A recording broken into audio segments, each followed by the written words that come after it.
Madame, Monsieur, nous démarrons l'émission de ce matin en portant le combat sur un fait important pour notre pays.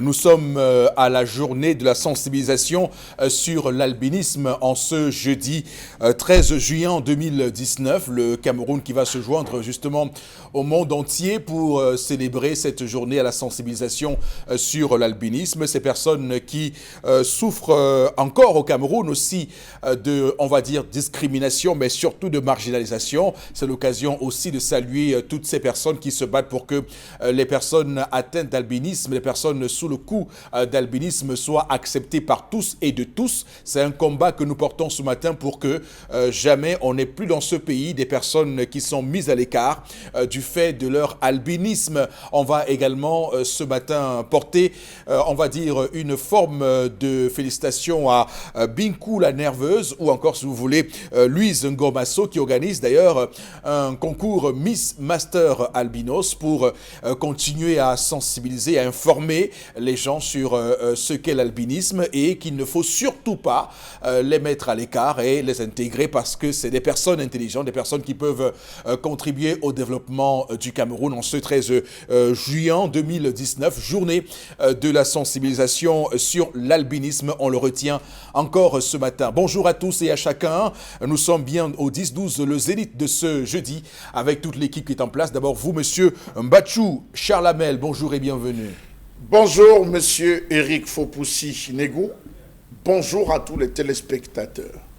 Et un bonjour particulier à l'entrepreneur en chef. Nous étions en 2015, lorsque nous faisions mention de ceci, que 4 gouverneurs, 16 préfets et 40 sous-préfets avaient été atteints par la limite d'âge. Ils devaient aller en retraite. On a fait le tapage sur comment 60 commis de l'État, hauts commis de l'État, pouvaient garder leur poste alors qu'ils avaient atteint l'âge de la retraite. Rapidement, on a organisé un remaniement, un chamboulement de la préfectorale, on les a bougés. 2019, nous avons 28 préfets qui ont déjà largement dépassé l'âge de la retraite et 9 des 10 gouverneurs. Il faut encore qu'on crie pour que l'entrepreneur, en ce temps, se chambouler la préfectorale. Bravo, c'est bien.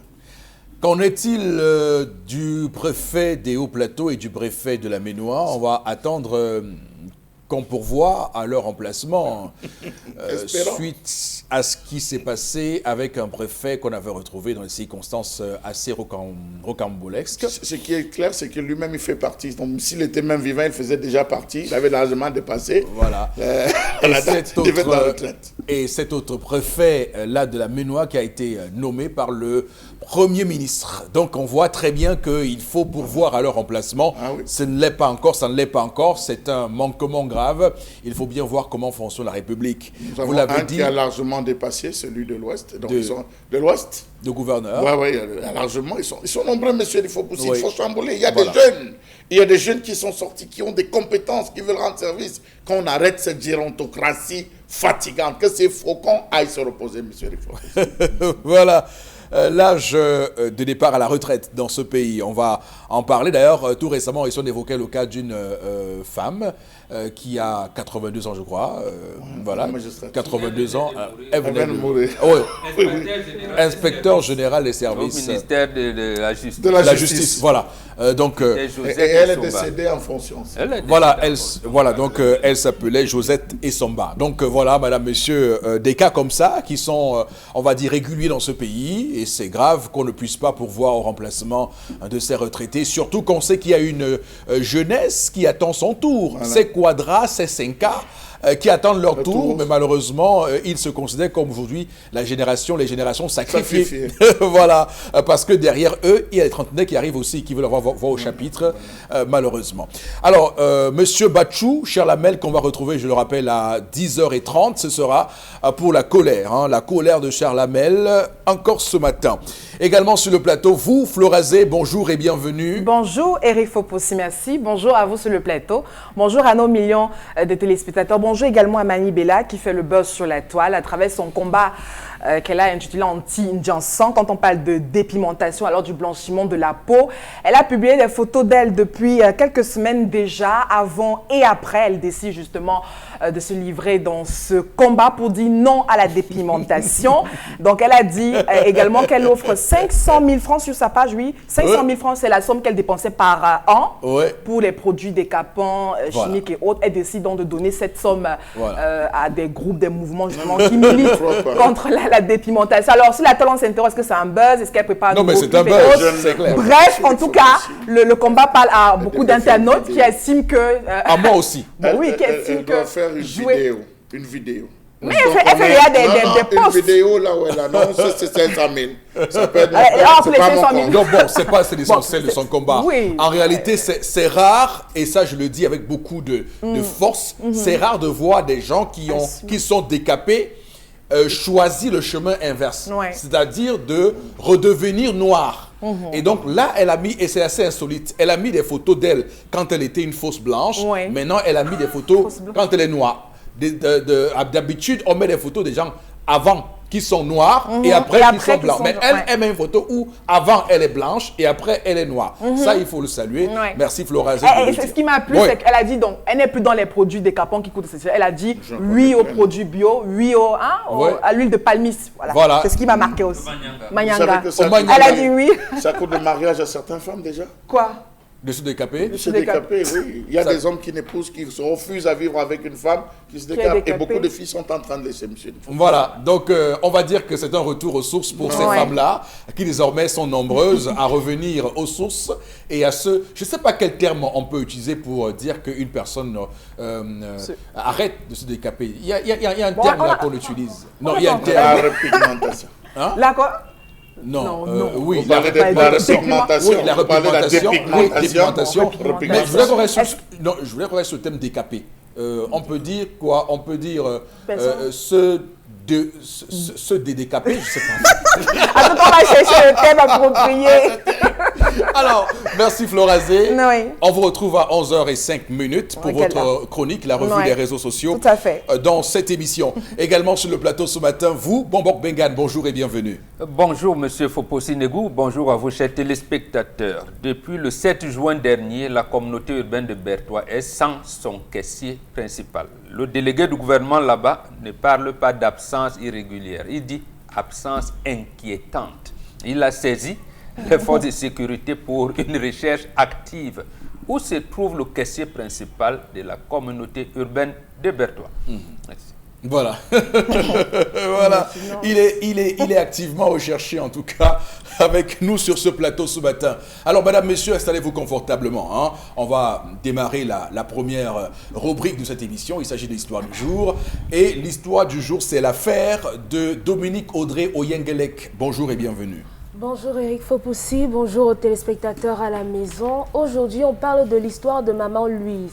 Maman Louise est actuellement avec nous sur ce plateau. Elle attend vos messages parce que ça fait 15 ans, elle fait la cuisine dans une paroisse. Nous sommes à Douala, c'est au Cameroun. Et ça fait 2 semaines, elle a des problèmes avec le curé. Il se trouve que le curé l'accuse d'être complice du vol de sa photo. Il avait une photo au salon, dans la maison, et ça fait 2 semaines, la photo a disparu. Et par conséquent, il accuse Maman Louise d'être complice de ce vol-là. Il a menacé Maman Louise de la renvoyer sans lui donner les indemnités, son salaire, si elle ne dénonçait pas les personnes qui étaient responsables de ça, si elle ne disait pas la vérité. Et ça fait quelque temps également, puisqu'elle a arrêté de travailler, on ne lui donne plus accès à la paroisse. C'est la nièce du curé qui fait à présent la cuisine là-bas. Maman Louise, comme j'ai dit à l'entame, elle attend vos messages, elle a besoin de solutions. Elle ne sait pas comment gérer ce problème vraiment. Et surtout qu'elle n'est pas affiliée à la CNPS. Quand elle a essayé de demander pourquoi, ça finit en menace. On la menace.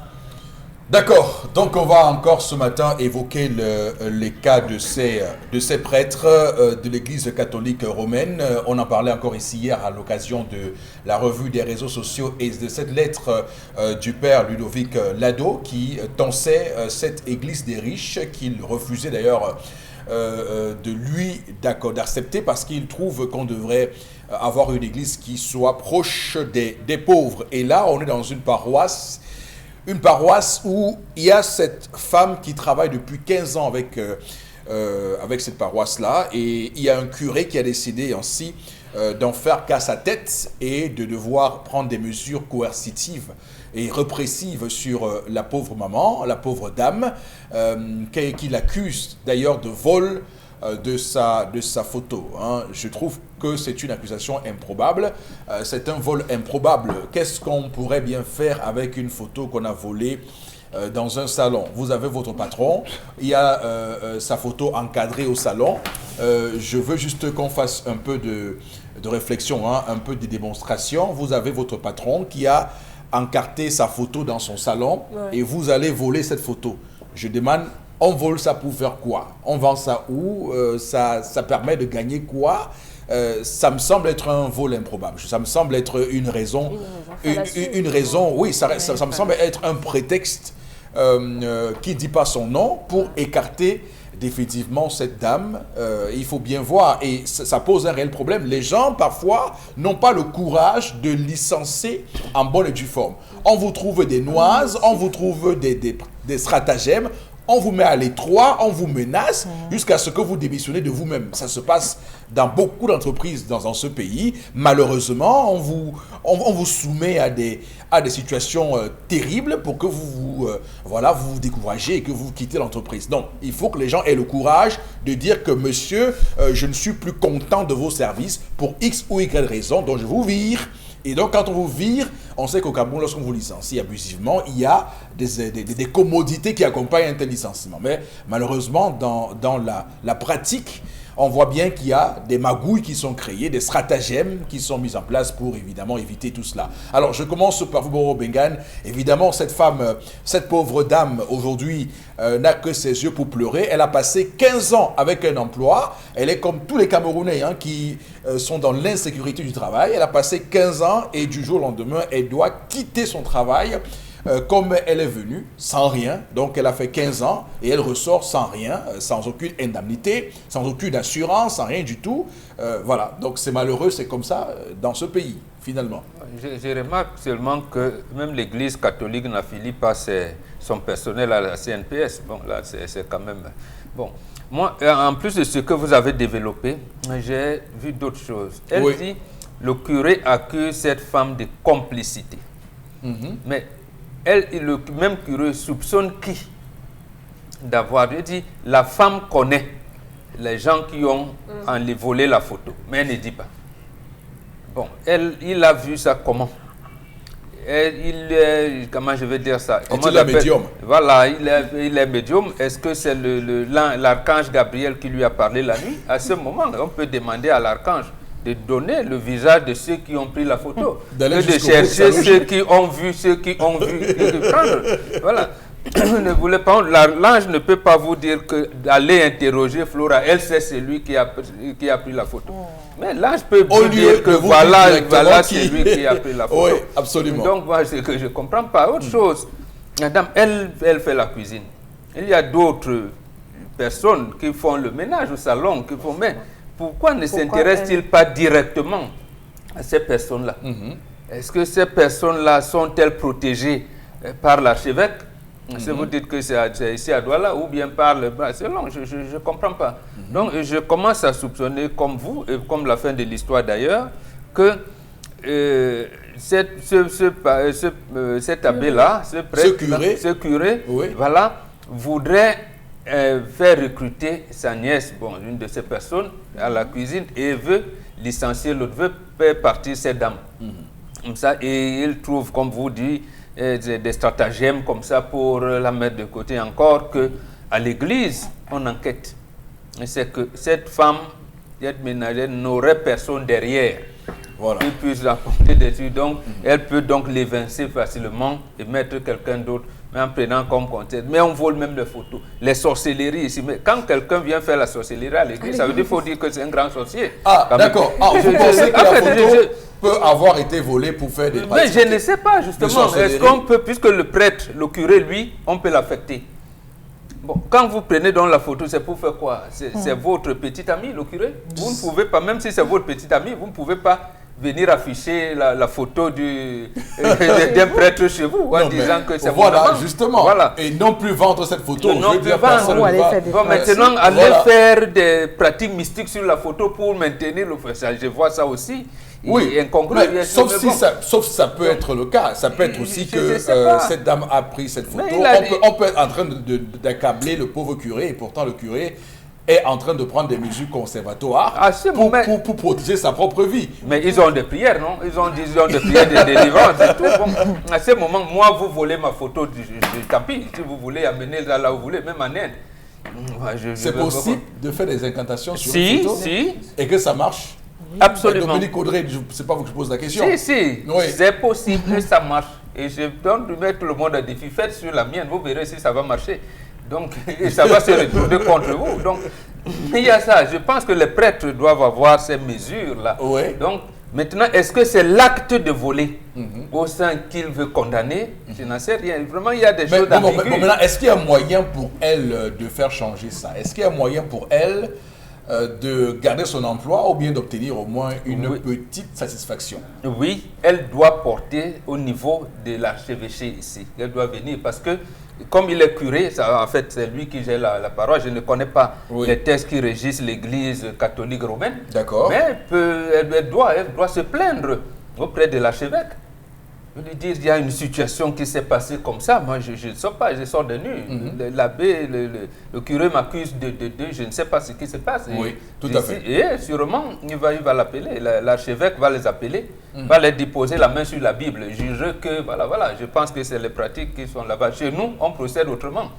D'accord. Voilà. Bon. Et le prêtre aussi deviendra chez l'archevêque pour dire si effectivement sa photo est perdue. Et pourquoi ne soupçonne-t-il pas les vrais coupables? Il soupçonne celui qui aurait seulement vu. Donc voilà, c'est... Mais on observe quand même que dans ce pays, les Camerounais sont dans l'insécurité de l'emploi. Hein?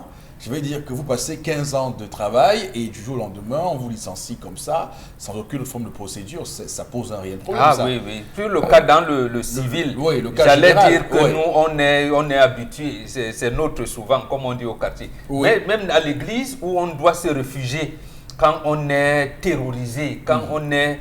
j'allais dire, dans des situations de précarité, généralement, on devrait se réfugier à l'église. C'est même ce qu'ils disent. Maintenant, à l'église, c'est là où la terreur commence. Vous allez vous réfugier où?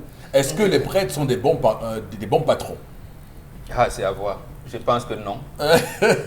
Comment vous pouvez dire non? Je pense ça peut être un cas marginal. Non, d'abord, ça peut être un cas marginal. L'histoire d'hier nous dit quand les évêques viennent faire les messes pontificales, ça veut dire qu'ils veulent s'accaparer de tout. Et quand les évêques s'accaparent de tout, le prêtre aussi au niveau de la paroisse va dire moi aussi, je vais... Voilà, c'est mon petit royaume, j'impose mes lois ici. D'ailleurs, c'est l'occasion pour moi ici de faire la lumière sur la situation des enseignants qui donnent des cours dans les écoles. Non, là-bas, alors, ne parlons pas. Vous savez que là-bas, on parle même de salaire de catéchiste. Donc, quand vous allez même travailler au sein de l'église, vous vous dites que le bonheur, c'est au ciel. Donc, c'est pas ici. Mais c'est quand même paradoxe. Mais c'est quand même paradoxe parce que ce sont ces écoles, ces collèges catholiques qui coûtent le plus cher. Absolument. J'ai jamais compris ça, c'est un paradoxe. Comment on peut payer autant cher pour avoir des cours là-bas et que les enseignants de là se plaignent chaque fois de ne pas être rémunérés comme il le faut. Malheureusement, voilà. C'est cette incongruité, on finira par vous dire les voies du Seigneur sont insondables. Donc, voilà. Alors, bref, Florazé, qu'est-ce que vous voyez dans l'histoire de ce matin avec cette maman? De quoi est-elle victime? Ou bien de quoi est-elle coupable?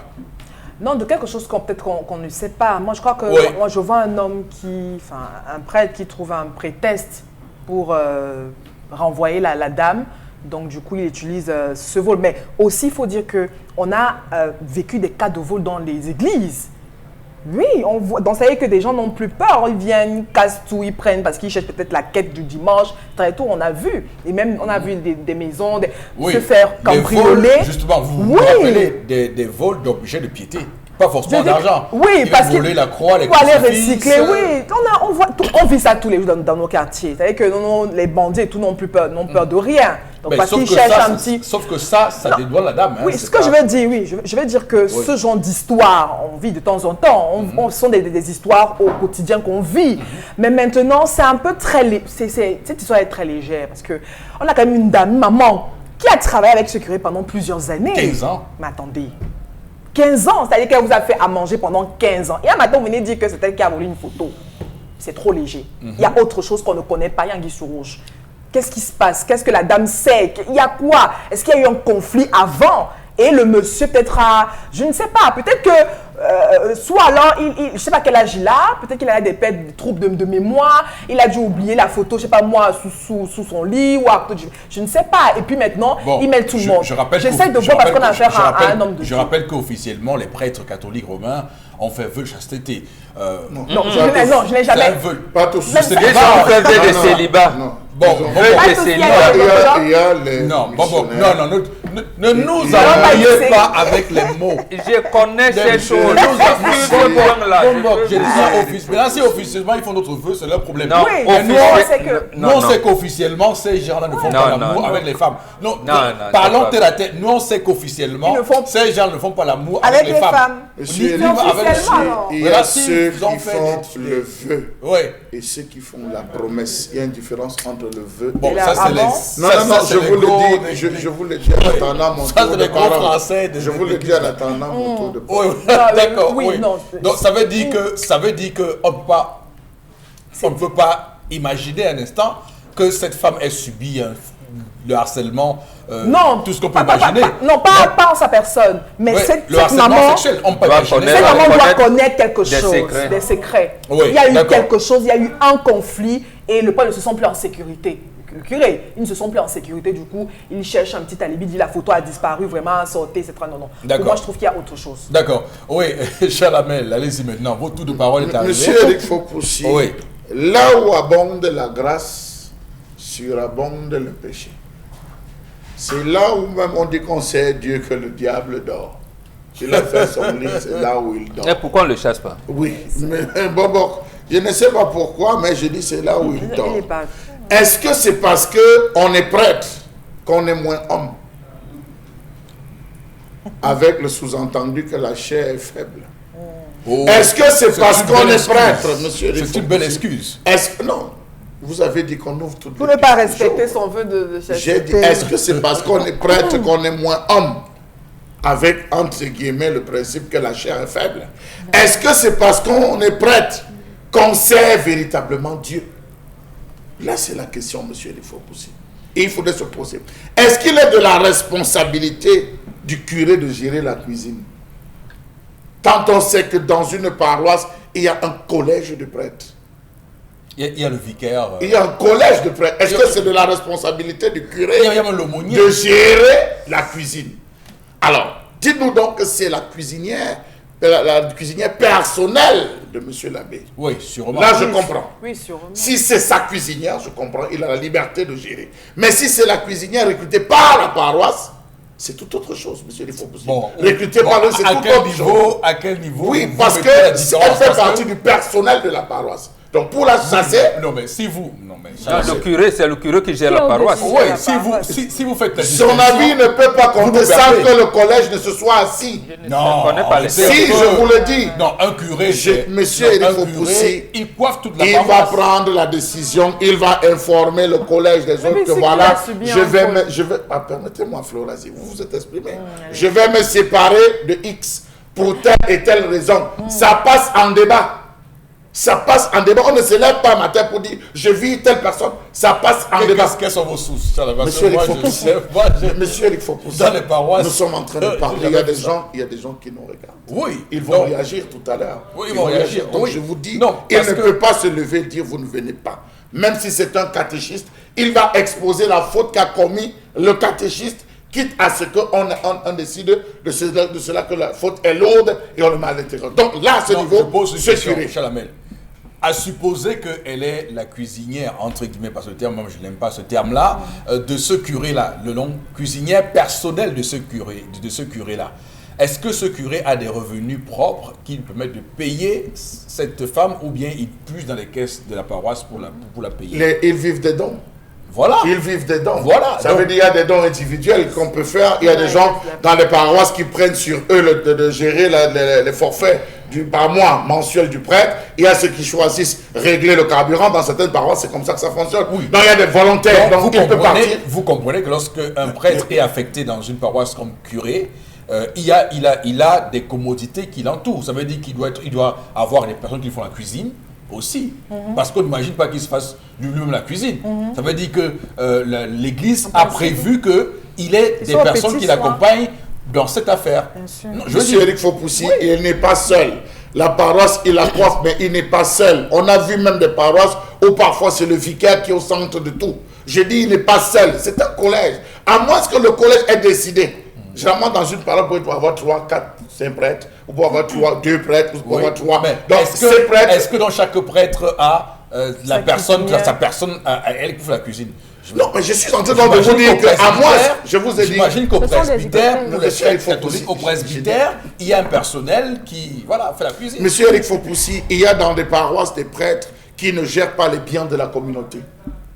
Il y a des prêtres tendus par des paroisses qui ne gèrent pas les biens de la communauté. Ils se mettent en marge, de la vie de la communauté. Il a son véhicule, il n'entre pas dans le véhicule il n'utilise pas le véhicule de la paroisse, ses véhicules c'est en son nom propre. Il y a tellement de choses, on ne peut pas les décrire sur un plateau. Donc je dis, il peut avoir pris. Vous avez des prêtres qui, entre eux, se méfient.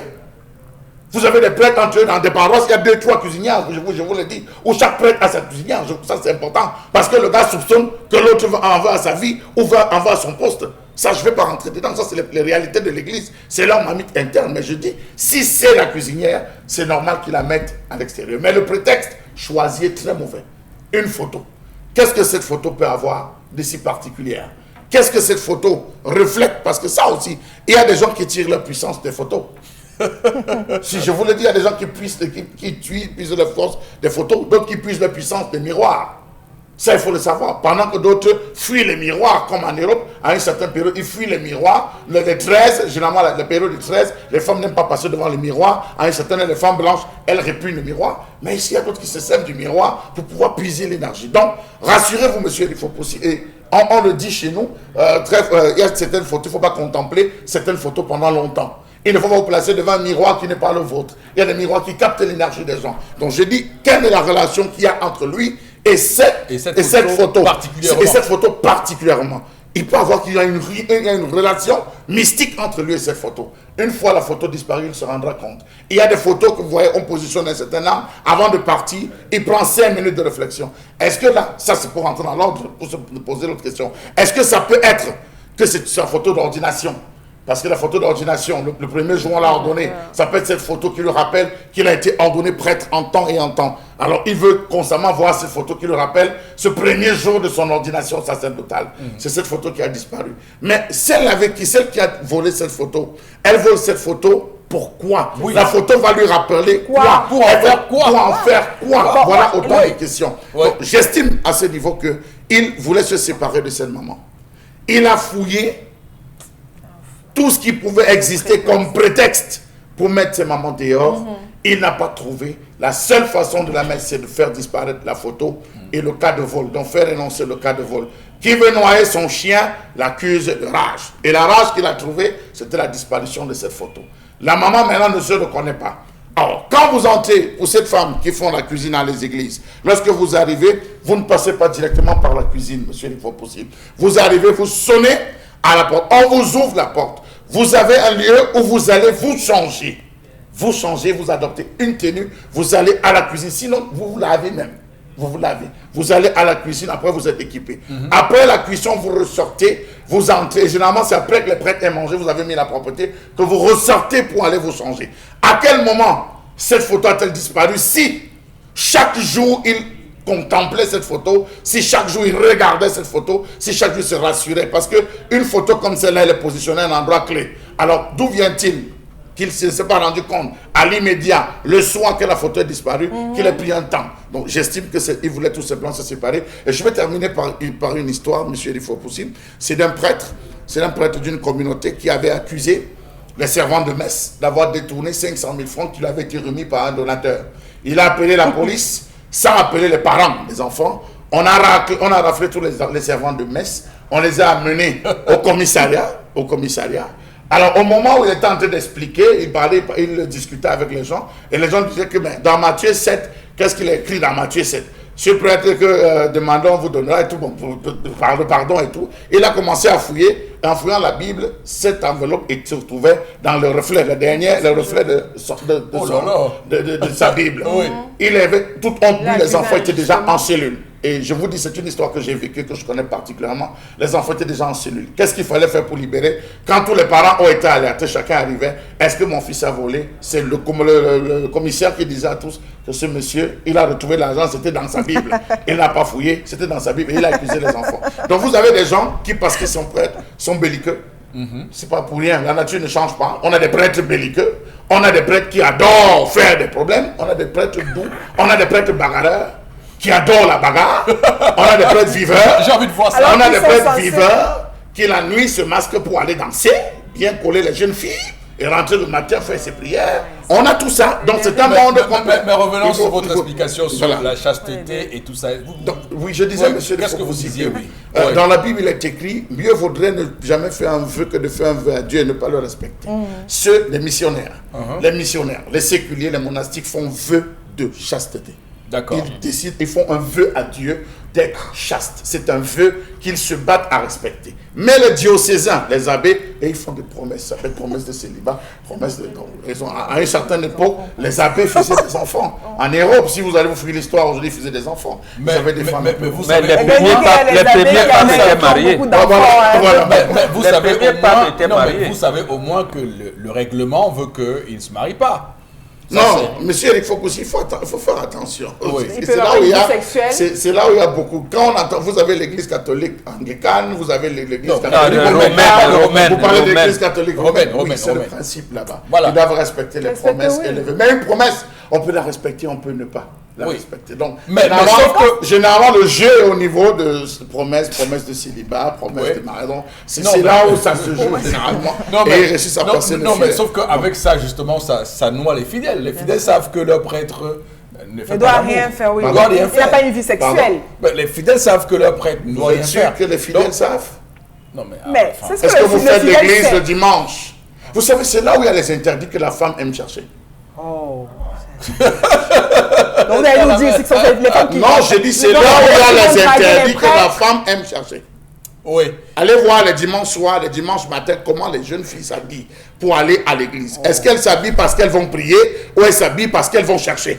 Elles vont chercher d'autres fidèles, pas forcément. D'autres fidèles, pas forcément. Vous avez vu qu'elles vont prendre la communion? Ces jeunes filles de plus en plus arrangent à mettre l'huile sur les lèvres et tout. Elles vont sortir les langues pour prendre la communion. Au lieu qu'elles pouvaient le prendre dans la main, c'est ça le rôle des sociologues que nous sommes observés. Vous voyez des mini-jupes, elles viennent s'asseoir au devant, elles ouvrent les jambes, elles la referment. Oui, c'est pour ça. Non, je le dis. Je le dis, Florazé. Mais ces hommes sont préparés à vivre ce type de situation. Vous croyez qu'on est si préparé que le faire? Ils sont préparés à vivre. Parce que quand vous faites déjà cette promesse... D'accord, c'est une promesse. Oui, c'est une promesse. Mais il y a toute une... Je veux dire, ils entrent dans un... dans une spiritualité assez élevée. Oui. Il le faut pour... Même si une femme est nue devant vous, oui. Elle est nue devant vous, rien ne se passe. Parce que vous avez fait vœu de chasteté. Vous avez fait un vœu à Dieu, une promesse que vous devez respecter. C'est un peu... Bon, vous allez me dire Chalamel. Non, allons-y. Chalamel va me dire qu'un papa se retrouve devant sa fille nue. Donc, il doit avoir des pulsions parce qu'il est un homme. Vous voyez, même par le regard, on pêche. Voilà. Donc, un papa, donc vous me dites qu'un papa, un père, est devant sa fille nue. Il doit ressentir des choses. Vous nous amenez dans des différents. Quelle est la différence des hommes? On n'a pas de parentage. Ce sont des hommes. Non, ils ne sont pas parents.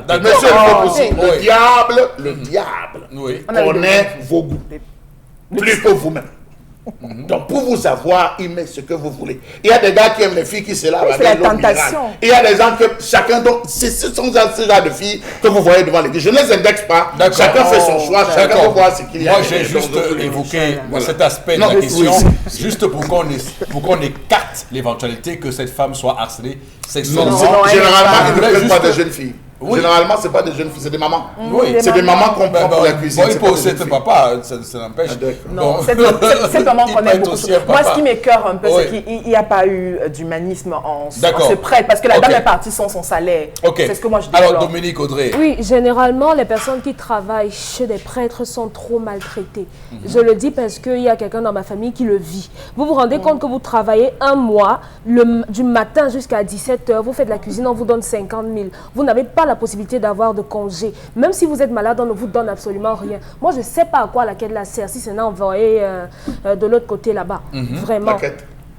Tous les La jours, quête du les dimanche. enfants de 5 ans payent le dernier de culte. On fait les C'est à quêtes Dieu. plusieurs. C'est à Dieu, c'est pas au Dieu. prêtre. Ah, c'est à Dieu, hein. Donc moi je pense que d'une part, le prêtre, le curé peut avoir raison parce qu'il y a des gens qui volent.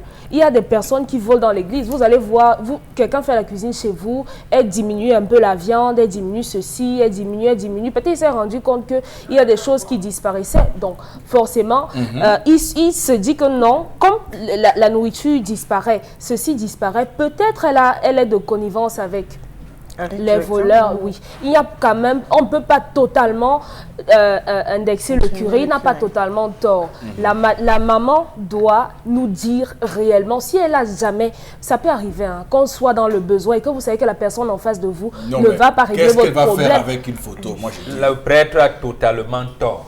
La maman est supposée avoir vu. Pourquoi le prêtre, le curé, lui, ne prend pas tout le personnel? monde a- Parce qu'il faut C'est qu'elle ça. parle. Elle doit dire, si elle a vraiment vu, il faut qu'elle parle. Mais et si elle n'a pas vu? Bon, et si elle n'a pas vu. Mais hein, donc, c'est- la tâche même. Pourquoi la soupçonne? Elle a vu, cette maman. elle sait celui qui a Sa volé. tâche Comment elle sait? Comment le prêtre sait que la circonscrite maman à la sait ça? cuisine. La tâche de cette maman est circonscrite à la cuisine, Voilà. pas au salon. Si la photo était volée à la cuisine, oui. Mais elle est circonscrite à la cuisine, c'est elle qui fait le Non, nettoyage. le curé lui a Une donné... maison sans se déployer Oui, dans mais la est-ce que le maison. curé lui a donné une autre mission spéciale en disant, Voilà. en dehors de la Voilà. cuisine, tu Voilà. dois inspecter Non, comment- peut-être en 15 ans. C'est C'est peut-être En la maman. 15 La ans. maman est le plus. Oui, et ancien lui, il est des- venu la trouver. Des employés. Et Non. il se dit que. Bon, on Moi, va il Vous laisser. pensez, On va attendez, peser. Florence, vous pensez qu'on entre dans la maison des prêtres là, même simplement, ça, vous pensez qu'on entre là-bas comme si c'était la cour du roi Péto? On a C'était pas la parlé paix, de c'est- presbytère, Oui. s'il vous plaît. Non, il y employés. a le presbytère. Le presbytère, c'est là où il dorme. Et c'est là où il dorme. C'est retiré de la grande salle. Mais la photo, où on c'est a la salle toujours dans- d'attente, les salles des audiences, des réceptions. C'est là où je dis, c'est là où il y a la cuisine, monsieur. Il faut pousser. presbytère, mais la Il photo- va rentrer.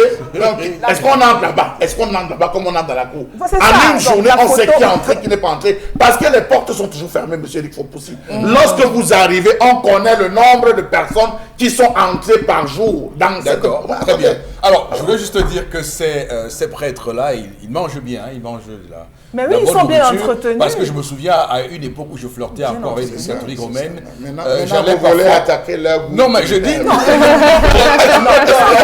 non, je vois encore une histoire authentique. Hein.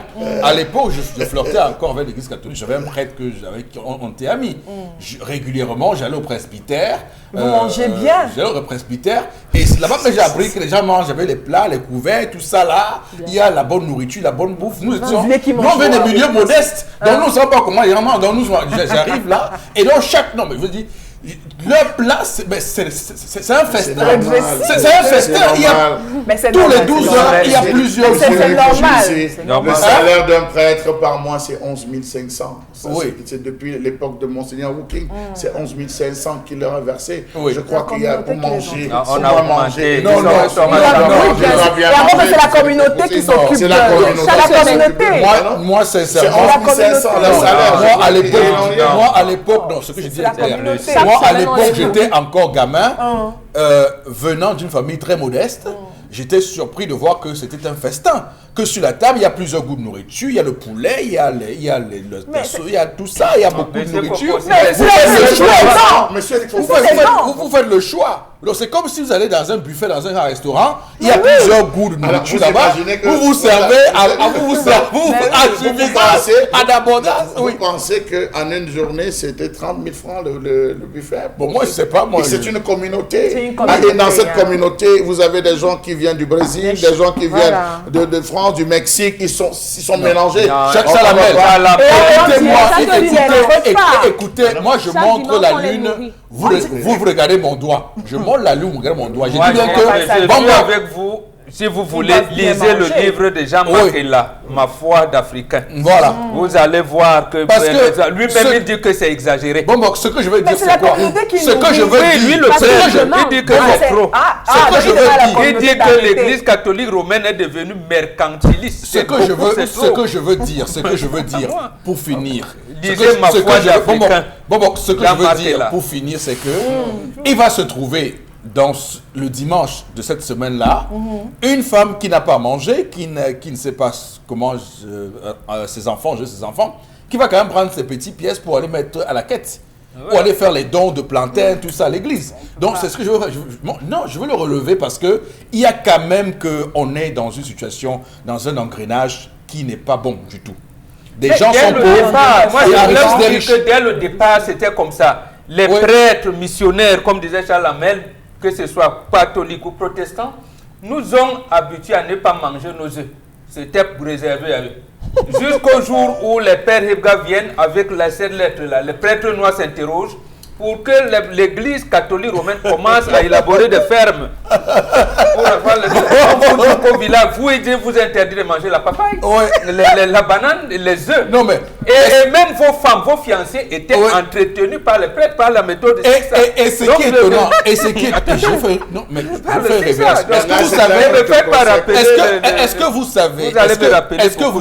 est-ce que vous savez que en 1955 dans ce pays, quand les Oumniobé faisaient leur combat à l'UPC, est-ce que vous savez que les évêques blancs dans les églises disaient que le communisme est antéchrist et anti-chrétien? Ils ont écrit une lettre de Monseigneur Bono, Paul Lefebvre, je peux citer le nom, c'était en 1954. Ce sujet est déjà... Non, c'est pour dire qu'à l'église, il n'y a que de mauvais. Flora parlait tout à l'heure de spiritualité. Justement, Flora, il n'y a pas de spiritualité à l'église. La religion est différente de la spiritualité. C'est nous qui mettons un terme. La religion s'attache à leur Christ, à leur sauveur, aux prophètes, au tout. Mais il n'y a pas de spiritualité. La spiritualité, c'est l'éveil de l'âme de Dieu qui sommeille en vous. Mais est-ce qu'on ressent ça là-bas? D'accord. Très bien. Alors, c'est tout pour ce matin, madame, monsieur. On va tout de suite basculer. On lira les messages Florazé en deuxième partie, ça je vous le promets, rassurez-vous. On va tout de suite prendre la deuxième rubrique de cette émission. Il s'agit, bien sûr, de la colère de Charles Hamel. À tout de suite.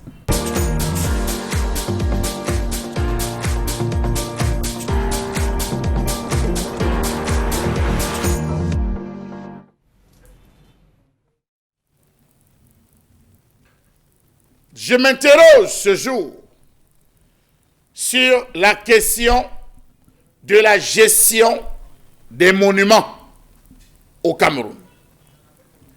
Avons-nous des monuments dans ce pays? Point d'interrogation. Quel est le sort réservé à l'ensemble de nos monuments? Autre point d'interrogation. Je m'interroge au sujet de l'ignorance réservée aux œuvres de l'esprit dans ce pays par des personnes qui préfèrent contempler les œuvres occidentales. Quels sont les individus chargés de l'entretien des monuments au Cameroun? Des monuments, on semble en avoir, mais quelle est l'essence même réservée à ces monuments? On préfère adorer tout ce qui vient de loin. Tout se passe comme si ceux qui gouvernent le pays, depuis les indépendances, sont amnésiques ou n'ont pas le sens de l'histoire.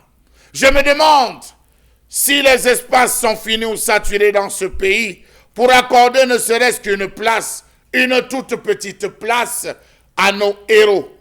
Je me demande si c'est aux populations de revendiquer un espace pour ces héros et au gouvernement de prévoir. Monsieur Paul Biya avait dit, pour rappel mémoire, lors de son discours de fin d'année 2016, je cite, « Ne l'oublions jamais, nous marchons sur les pas des pères fondateurs de notre pays, de nos héros nationaux qui ont versé leur sang pour léguer à la postérité une nation unie dans sa diversité. » Fin de citation. De quel héros parlait-il s'il n'existe que dans la mémoire de nos parents séniles? De quel héros parlons-nous s'il n'existe que sur des papiers rangés dans les tiroirs de l'oubli et de la méconnaissance? Qu'est-ce que la ville de Douala possède? Rappelons-nous que le premier missionnaire, dont Joseph Méric a été l'un des pionniers, avait réussi à construire ici à Douala une église dont il ne reste qu'un seul pan.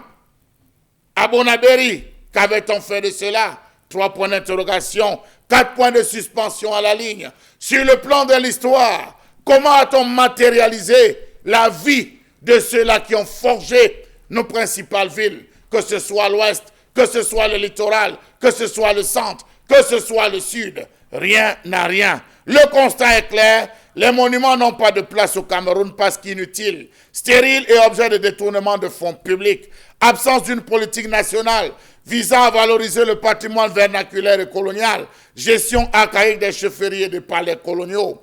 Allez poser la question à nos délégués du gouvernement et peut-être à celui de Douala, comment est-ce qu'il a réussi à dépenser 200 millions de nos francs pour faire ériger le monument des cinquantenaires qui devra être déplacé par la suite à cause de l'autoroute. Demandez-lui quel est le sort réservé à ces principaux héros dont on en parle. La villa, par exemple, de Mandé-Sibel, la villa de Rodolphe Douala Mangabel. Qu'est-ce que c'est devenu? Ne serait-ce que le petit mausolée, c'est un lieu. Allez voir quand ils vont se balader dans les pays européens. Ils vont se faire les génuflexions devant la tombe du soldat inconnu. On applaudit. Bravo, il était en France. Il était sur la tombe du soldat inconnu. Il était au monument X. Il était aux Champs-Élysées. Mais au Cameroun, qu'est-ce qui fait la fierté d'être Camerounais si on n'a pas un seul monument devant lequel on peut s'incliner? Allez voir le monument de l'indépendance à Yaoundé. Vous allez comprendre de quoi je parle.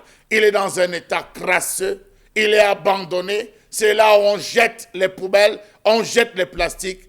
Honte quand il nous tient. Et je voudrais ici, pourquoi pas, dans votre switch à la mail sur la gestion des monuments au Cameroun. D'ailleurs, la gestion des monuments obéit à un principe qui est clair, c'est de pouvoir garder vive et ferme la mémoire historique d'un pays, d'une nation. Et le Cameroun, en la matière, d'ailleurs, a connu quelques scandales. On voit également que André Blaise Essama a plusieurs fois été épinglé par la justice du fait qu'il estimait que le monument Leclerc n'était pas de nature, évidemment, à faire l'objet d'une reconnaissance au Cameroun, alors qu'à côté, on pourrait faire à la même place des monuments liés aux nationalistes camerounais. Tout récemment, il a été libéré tout récemment. Donc, c'est une question essentielle. Vous faites également allusion dans votre chronique à ce rapprochement de ce qui se passe ailleurs en Europe, à l'évidence. Et la France, qui est un pays où on voit très bien des Camerounais aller s'exhiber près des monuments de héros de cette nation française. Quid donc des monuments camerounais? Combien de Camerounais vont se filmer devant les monuments camerounais pour en faire, on va le dire, la publicité? C'est une question qu'on peut se poser avec beaucoup d'acuité ce matin. Boro Bengan, quel est votre avis sur la gestion des monuments dans ce pays, le Cameroun? Non, il est de la gestion des monuments qu'il a été hier ou avant-hier quand Charles Lamère parlait des archives. Oui. L'orientation globale est de faire des Camerounais les indigènes, de ne pas sortir du statut d'indigène. C'est ça qui nous pérennise et nos gouvernants sont en train de bien entretenir cela. Donc quand vous êtes un indigène, vous n'avez pas d'histoire, vous n'avez pas de préhistoire et surtout, votre avenir, votre futur dépend du maître. Du maître, c'est ça. Donc il faudrait aujourd'hui qu'on se libère du joug colonial. Donc, c'est pour cette raison qu'on vous dit, pour certains Camerounais, que l'indépendance est factice, puisque nous ne sommes pas encore libérés du joug colonial pour commencer à donner une orientation à notre vie. Et quitter de ça, y parvenir, ça veut dire qu'on a quitté le stade d'indigène à celui d'évoluer pour aspirer à celui de citoyen. Donc, c'est ça l'orientation globale. Et je pense avant même, Essama Mbouamasok avait été le premier à être interpellé. Absolument. Quand il voulait, et vous savez ce qu'il a dit au juge, collègue des juges, qui l'interrogeait au palais. D'abord, ça a commencé par le jour où vient au procès. Le juge le convoquait à 7h30. Le juge, lui, vient à 14h. Il demande au juge de demander pardon. Comment il le convoque à 7h30, lui vient tellement en retard et comment veut commencer le procès sans demander pardon. Maintenant, l'on lui dit, il faut prêter serment sur la Bible ou sur le Coran. Il dit que non, il y a la limite, il peut prêter serment sur la Constitution. Vous voyez comment on oriente les choses. Quand on arrive dans le point, il demande au président, au juge, dites-moi vous-même, l'éclair sert à quoi là? Il dit, le juge lui dit, mais c'est à moi de poser la question, c'est à vous, vous répondez, il dit que non, vous aussi vous pouvez, aidez-moi donc à détruire ça, vous êtes détruit. Donc en fait, regardez dans quelle situation nous nous trouvons. Vous voyez nos rues, c'est l'avenue de l'Union française, c'est des choses comme ça. Et en plus, une communauté, le canton Bel Air est quand même venu dire que même Oumioben ne doit pas être ici. Vous voyez comment on a formaté les esprits au point où ce sont les auxiliaires d'administration qui viennent vous dire que oui, notre humain, il vient faire quoi? Il ne doit pas être érigé ici. Vous voyez dans quelle situation on nous a placés dans un déniement total. Est-ce qu'au-delà de ça, parce que je veux bien comprendre pour qu'on se comprenne bien, le problème des monuments réside à quel niveau? Est-ce que ça réside dans ce que nous ayons des monuments de héros d'autres pays étrangers qui sont érigés au Cameroun à des places importantes? Est-ce ça le problème? Ou simplement que aujourd'hui nous avons des monuments de Camerounais? Il y a le monument Chalta Atangana à Yaoundé, pour ceux qui le savent. Il y a un monument du soldat inconnu, pas très loin sur la route de Youpoué, quand on est à Bonabéry. Il y a quand même des monuments de Camerounais. Il y a le monument, on en parlait ici tout récemment, monument Wanko à Bafoussam. Donc il y a quand même des monuments. Est-ce que le problème réside dans ce que on fait plus la promotion des monuments qui saluent la mémoire des personnes étrangères, ou parce que ces monuments sont placés à des lieux où on aimerait que des monuments camerounais soient érigés? Au final, je veux bien comprendre. Non, l'objectif, c'est de faire des pays qui n'ont pas d'histoire. À ce moment, on ajoute dans ce deuxième aspect que vous venez de relever, on plaque des choses qui ne servent à rien, qui ne signifient rien. Parce que le tout n'est pas de mettre le monument Wanko ou Rodolphe Douala Mangabel, mais c'est donner histoire pour faire en sorte que pendant les congés, vous dites je veux monument Douala Mangabel. Or, on est en train d'ériger un monument de Rodolphe Douala Mangabel à Berlin. Or, pour les Allemands, ils iront, ils savent ce que c'est parce qu'on leur apprend. On leur dit, mais ici vous allez voir des choses comme ça, c'est comme le pont sur le Vouri, vous venez passer, bon, et on a même mis quoi là? Vous venez, même ce qu'il a appelé monument de cinquantenaire, qui n'a aucune signification. J'ai vu un soldat là à l'entrée de Youpé. Bon, vous venez, ça vous sert à quoi? Rien. Donc même la photo, vous ne pouvez pas prendre, parce qu'en fait, il n'y a pas de corrélation entre ces monuments et les populations qui habitent autour. C'est ce qu'on appelle la réconciliation de l'État et de la nation. Donc, en réalité, nous vivons dans un territoire qui ne nous appartient pas. Nous nous révertions seulement à chercher le pain quotidien, à manger, aller essayer d'aller à l'école. Mais le reste, comment on fabrique l'homme? On nous a amené à oublier la fabrication de l'homme. D'accord. En tout cas, je retiens. Donc ils vous diront, oui, il y a un monument à Wanko, non, n'est-ce pas, il y a la Tangana, n'est-ce pas, il y a... Est-ce qu'un monument comme celui de la réunification, par exemple, à Yaoundé, non loin du quartier général à Yaoundé, par exemple, un monument avec lequel on a grandi, clairement, avec tout ce qu'on peut voir comme symbolique, n'est pas de nature, évidemment, à un tout petit peu relativiser? Non, c'est faux. Lorsqu'on fait un monument pareil, ça veut dire que là-dedans, on retrace ce que le doyen d'art du Sénat disait dernièrement, le Tiv Monkete, on retrace l'odyssée de la réunification. Qu'est-ce que c'est? Si on l'avait fait, il n'y aurait pas de crise anglophone aujourd'hui. il n'y en aurait pas, je vous le dis. Ça veut dire que même nos frères et sœurs anglophones auraient intégré, d'abord n'auraient jamais intégré le détachement de ce Cameroun. On aurait dans la conscience collective l'idée qu'on est un. Donc, d'autres choses, c'est lui qui a conçu ce monument, Mpando. Il a été oublié le lendemain de l'inauguration de ce monument. Il est mort dans la... Ça ne se fait pas. Décrépitude. Dans la décrépitude. Donc, en fait, au digne fils, la patrie reconnaissante, on aurait donc donné un contenu réel à cette expression-là. Oui. Donc, on aurait dit, ah, Mpando, les étudiants de sociologie, de sciences politiques, d'anthropologie auraient fait déjà des monographies autour, et même les petits-enfants à l'école primaire, on aurait déjà fait des chansons. La musique aurait sorti, on aurait suscité un certain nombre de choses pour que la mémoire collective intègre ça. Très bien. Maintenant, on vous dit, oh non, il y a Charles Tangana là-bas, non. Il y a, mais vous dites, non, c'est pas ça, c'est des solutions. D'accord. Alors, Dominique Audrey, sur cette question de la gestion des monuments au Cameroun, qu'est-ce que vous en pensez? Ouais. Oh, il y a peut-être Charles Tangana à Yaoundé, mais on se rappelle qu'à une époque, il a eu la tête coupée, Charles Tangana. Le problème également réside dans l'entretien des différents monuments. Si vous descendez dans la rue, par exemple, vous demandez à quelqu'un, c'est quoi l'histoire de la statue de Charles Tangana? Personne ne va vous dire. Ce qu'il faut faire, c'est remettre totalement l'éducation dès la base. Il faudrait qu'on enseigne aux gens qu'il y a la statue de tel à tel endroit parce que tel a fait telle ou telle autre chose. Oui. Donc je pense que tout est à refaire dès la base. D'accord. Oui. Je vous demande à vous, Florazé, Oui, également de prendre le relais. Oui, Ouais. c'est une réconciliation, comme on l'a dit, manquée du peuple, parce que tout est décousu.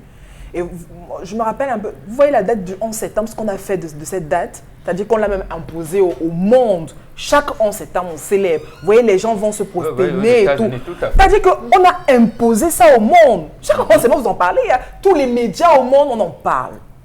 Mais au Cameroun, vous allez voir, entre le 18 août et tout, on va commencer à commémorer certains martyrs comme Oumniobé. Non, ça va passer inaperçu. D'ailleurs le sous-préfet qui va interdire aux UP6 de faire... Il n'y a pas un point de repère, Eric Fopoussi.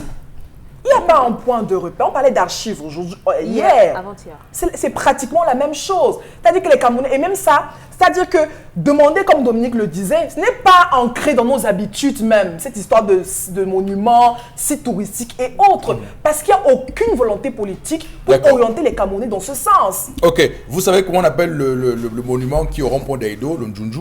Non. Il s'appelle la nouvelle... Non, mais je vous dis que les gens appellent c'est la nouvelle liberté. La nouvelle liberté. De Francis Voilà, mais je dis que les gens... Là. Mais je vous déjà appelle ça le Njunju, c'est pour vous dire que les gens n'ont pas intégré que c'est le monument de la nouvelle liberté. Non, je dis bien que c'est le monument de la nouvelle liberté. Mais les gens appellent ça le Njunju, justement. C'est un nouvelle liberté, ça signifie quoi donc? Voilà, ça veut donc dire que la communauté urbaine aurait pu dire que les objets de récupération qu'on a utilisés peuvent servir. Ça veut dire que ça implique même la gestion des déchets dans la ville. Par exemple. Donc ça veut dire que c'est vraiment un joujou. Ça n'a rien à voir avec le nouvel. Voilà, on va s'arrêter là. On continue à nourrir la réflexion juste après la petite pause qu'on va évidemment s'imposer. À tout de suite, madame, messieurs.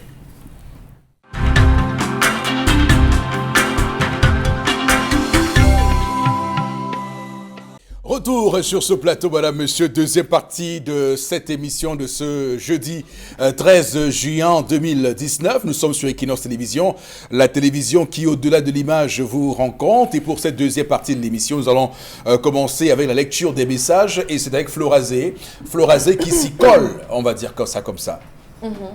Dans une paroisse, il y a le conseil pastoral qui peut décider de tout, mais le curé peut prendre une décision avant de rendre compte aux autres. Auprès du conseil, c'est Eman Barrière Ahala qui réagit ce matin.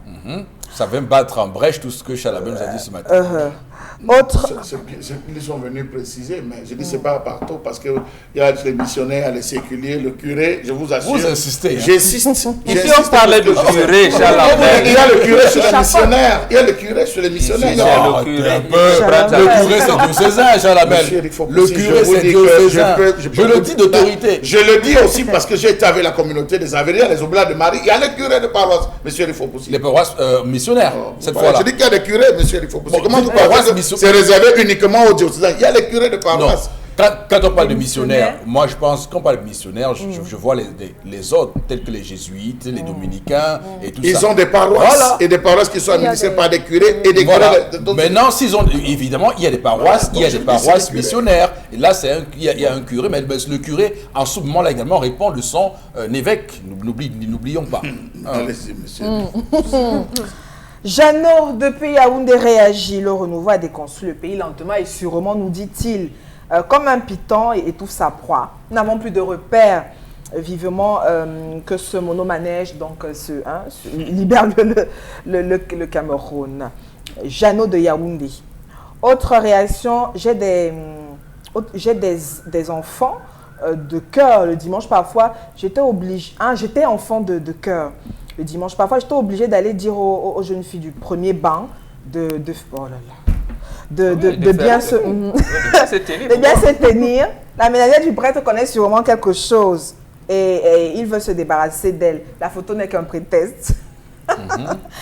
Alors, parlant justement des monuments, celui de Djama Fanarine n'a jamais été réalisé à l'un des créateurs de notre hymne national chanté à grand dans les grands événements, sans toutefois honorer sa mémoire. C'est triste, vraiment, c'est malheureux, nous dit Tina Pierre depuis Nebel. Alors, si on fait l'inventaire des monuments qu'on doit ériger en mémoire des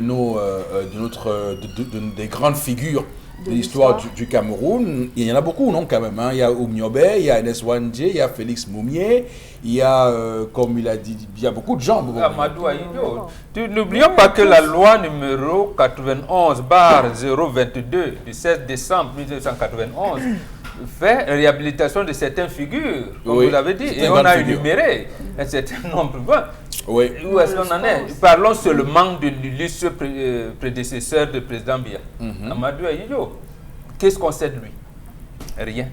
Laissons même des Oumniobé parce que là, c'est lointain et il va vous les réciter. Aïdjo, même qui est son père, qui lui a laissé le siège. Qu'est-ce qu'on sait de lui pour parler seulement de la succession de 1960 à aujourd'hui? D'accord, très bien. Rien. Ok, Charles Hamel. Monsieur Eric Fopoussi, il y a plus de 18 ans de cela, Emma Basile, l'ancien délégué de la communauté urbaine de Yaoundé, à qui pratiquement Yaoundé doit tout avant André Fouda. Donc, il faut dire, il a érigé le monument d'Alphonse Effa. Celui-là qui, en 1939, a créé le village Elighefa. Vous ne connaissez pas l'histoire. Parce que lorsqu'il a dit d'ériger le monument, tout le monde l'a insulté. En lui disant que tu viens faire, il a dit je construis. Il a fait le monument d'Alphonse Effa.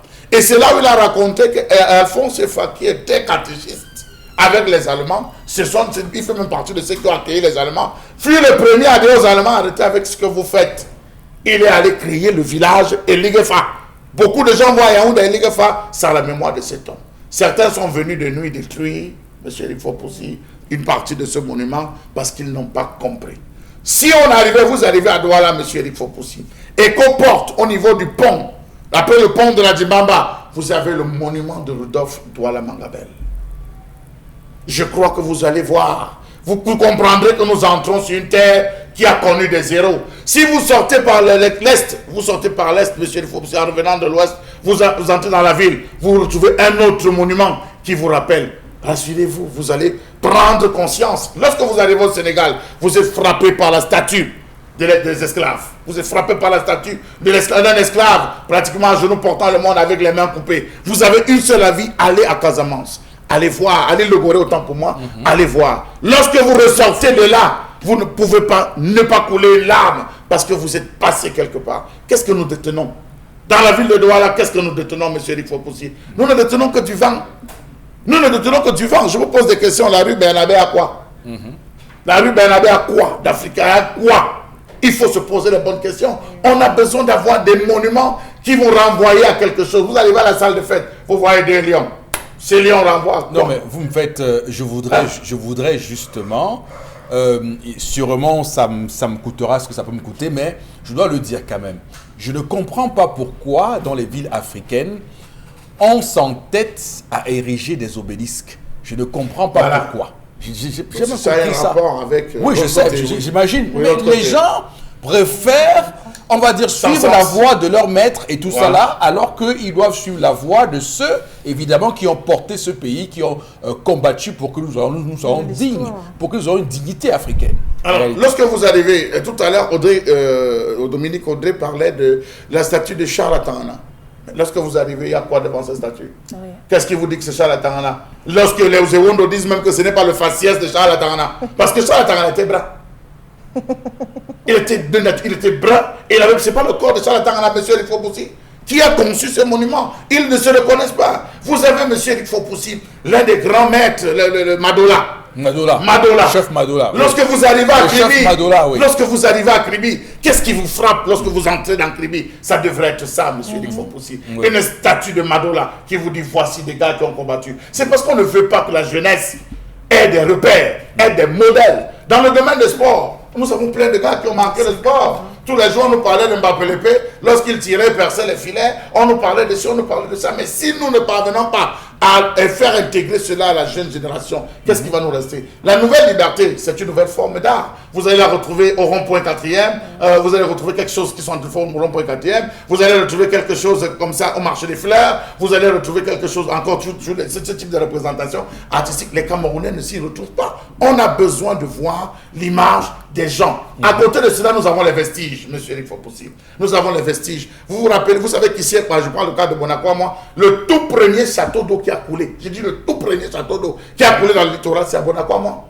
Le tout premier château d'eau, on pouvait s'inspirer de cela, aller organiser des visites, ça pouvait faire rentrer de l'argent à la communauté urbaine, en disant voici un site, le tout premier château d'eau qui a coulé, qui a été installé, qui a coulé, on part le visiter à Bonacwa. On pouvait rencontrer la maison des célibataires. Est-ce que vous savez qu'il y a la maison des célibataires, des vestiges? Il faut aller, c'est des choses qu'on peut le faire. Mais au lieu de ça, même sur le plan de l'église, on vous dit centenaire. Lorsque vous arrivez au centenaire, qu'est-ce qui est centenaire là?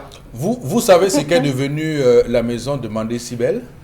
On vend ici, il y a des garages, à côté de réservoir garage, accessoires pour voitures. Donc, non, dites la maison de Rodolphe de la Mangabel. Oui. C'est devenu à quelque part de là un lieu où les jeunes filles désormais viennent vendre du bonheur.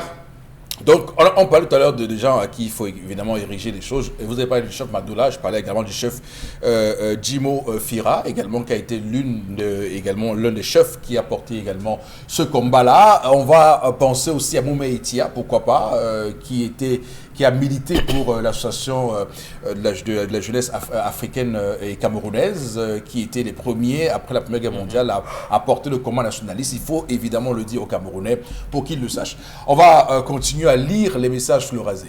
Oui, Eric Fopoussi. Alors, toujours pour l'affaire des monuments. Alors, on a le monument d'Amadou Ahidjo, à André-Marie Amida, John Boufoncha, et bien d'autres, sans compter les nationalistes. Regardez les manuels scolaires. Ils enseignent tout, sauf rien.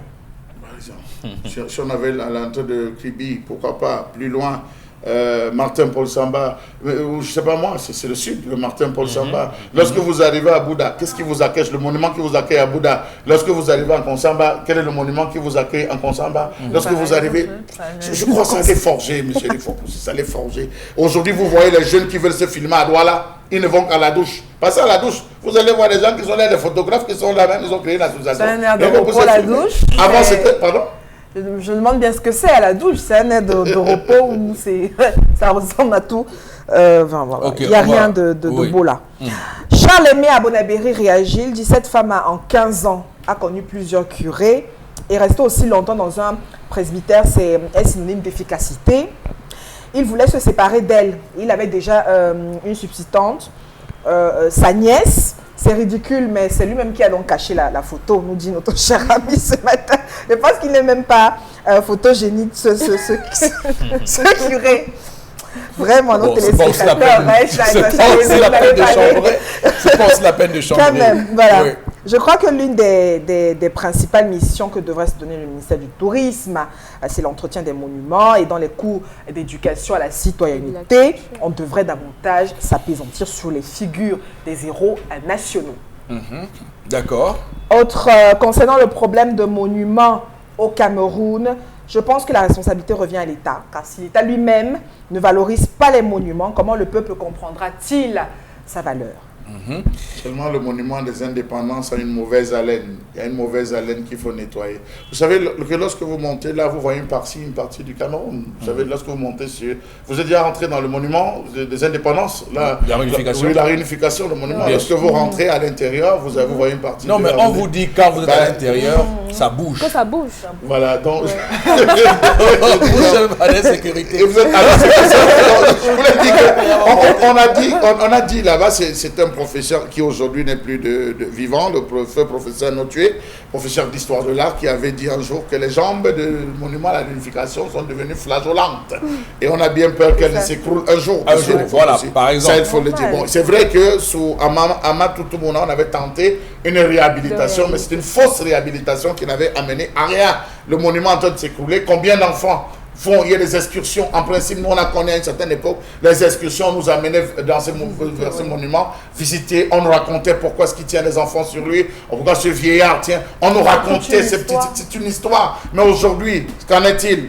Ça ne vaut pas la peine, monsieur Eric Fopoussi. On veut absolument rendre le peuple camerounais amnésique.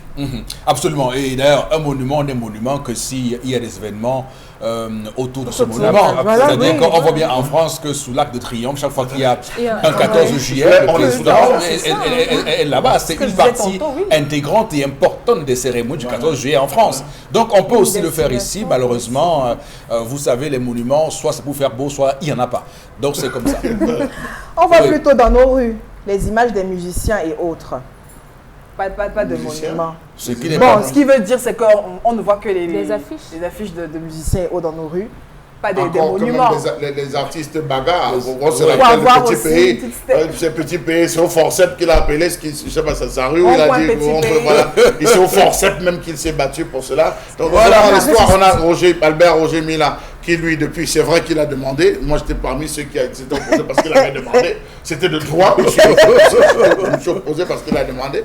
Mais je crois, Albert Roger Mila mérite quand même quelque chose, lui aussi. C'est vrai qu'on va dire, on a donné si on a ça, mais il mérite. C'est qu'il a quand même porté le joueur du siècle, Monsieur le du XXe siècle. C'est un Pelé, voilà le Pelé que nous avons. Je crois qu'il faudrait que nous travaillions à mettre cela pour que les jeunes puissent rêver. Le rêve est mort au Cameroun, monsieur le Football. Il faut que les jeunes rêvent. D'accord. Vous savez dans quel état est plongé le complexe Marc-Vivien Foé, non avec évidemment habité à Yaoundé. Je vais vous dire, monsieur Eric Fopoussi, moi je me coiffe, je vais vous le dire aujourd'hui, je me coiffe chez les papas qui utilisent les tondeuses de l'époque. Je ne me coiffe pas chez les jeunes. Les papas qui utilisent les tondeuses de l'époque, vous rappelez ces tondeuses-là, il y a un seul que je connais qui l'utilise encore, et c'est chez lui que je me coiffe. Pourquoi? Parce que lorsque vous rentrez, regardez chez tous les coiffeurs, vous allez voir, vous entrez là, vous trouvez Koffi Olomide, vous entrez là-bas, vous trouvez Michael Jackson, mais vous ne trouvez pas des icônes camerounaises qui sont matérialisées dans ces différents centres. Alors je dis pour moi, je suis à la recherche des valeurs, et c'est des valeurs qu'il faut mettre devant, monsieur. Voilà, vous êtes bien le seul qui... Certains vous diront aussi de laisser vos cheveux, vos cheveux. Ok, merci. On va arrêter là pour le message et basculer dans la revue des réseaux sociaux avec Florazé qui est morte de rire. Oui, Eric Fopoussi, 3 informations. La toute première, je vous amène sur le tronçon Logbaba, Niala, Château. Vous savez dans quel état se retrouve ce tronçon. Et puis déjà depuis il y a quelques heures déjà, on a ce communiqué qui tend donc à avertir les Camerounais, les populations justement de cette partie. On est à Douala 3e sur la réhabilitation justement de ce tronçon, et puis représenté donc par le génie militaire, donc les travaux urgents à cause justement de l'état très dégradé de cette rue principale aussi, qui donne pratiquement aussi au stade de Japoma. Disons que ce tronçon justement qui est en difficulté déjà depuis bientôt 2 ans, on va le dire. À compter donc du 15 juin prochain, les travaux vont donc commencer. Et bien aussi les populations sont déjà avisées qu'il y aura tout de suite, il y aura quand même réaménagement, donc emprunter tout de suite les voies contraires, donc parce que justement il y aura déjà des travaux qui vont donc débuter à partir de ce week-end. Ça sera encore notre calvaire aussi pour les populations de ce côté, il faut pousser, qui vont donc qui vont donc emprunter justement l'autre voie principale entre village, Conifa et autres pour allier la ville. Bon, pour certains, je peux vous dire pour une grande majorité beaucoup aussi. ne passent plus par là et que c'est même un calvaire pour eux d'y passer déjà. Alors, oui, pour une grande majorité. Chalamel, d'abord Chalamel. Monsieur Eric Fopoussi, il y a une très grosse incongruité, un paradoxe dans le Cameroun, un paradoxe planétaire vraiment. Oui. Vous sortez de Tradex, ils sont en Yassa. Oui. Vous descendez, c'est un beau boulevard. Vous roulez sur une belle route, monsieur Eric Fopoussi, on dit on donné par les Chinois, même s'il y a des nids de poules qui se forment déjà. Mais lorsque vous arrivez à Niala Château, vous avez l'impression que vous êtes une piste villageoise. C'est-à-dire que vous êtes en train de reprendre une piste villageoise qui s'amincit au niveau du carrefour. Le détour seul peut vous faire prendre 30-40 minutes parce qu'il y a des petits embouteillages. Je dis 1 heure, parfois le simple détour du château. Première grosse incongruité. Vous vous demandez, mais ça se passe comment? Vous avez des motos que vous retrouvez parce qu'il y a ces trous qui prennent le bas pour rouler sur les rails. Avec des passagers, 3, 4, 5 dessus. Ils sont sur les rails, vous les voyez passer. Vous dites, mais attendez, c'est le Cameroun à l'envers.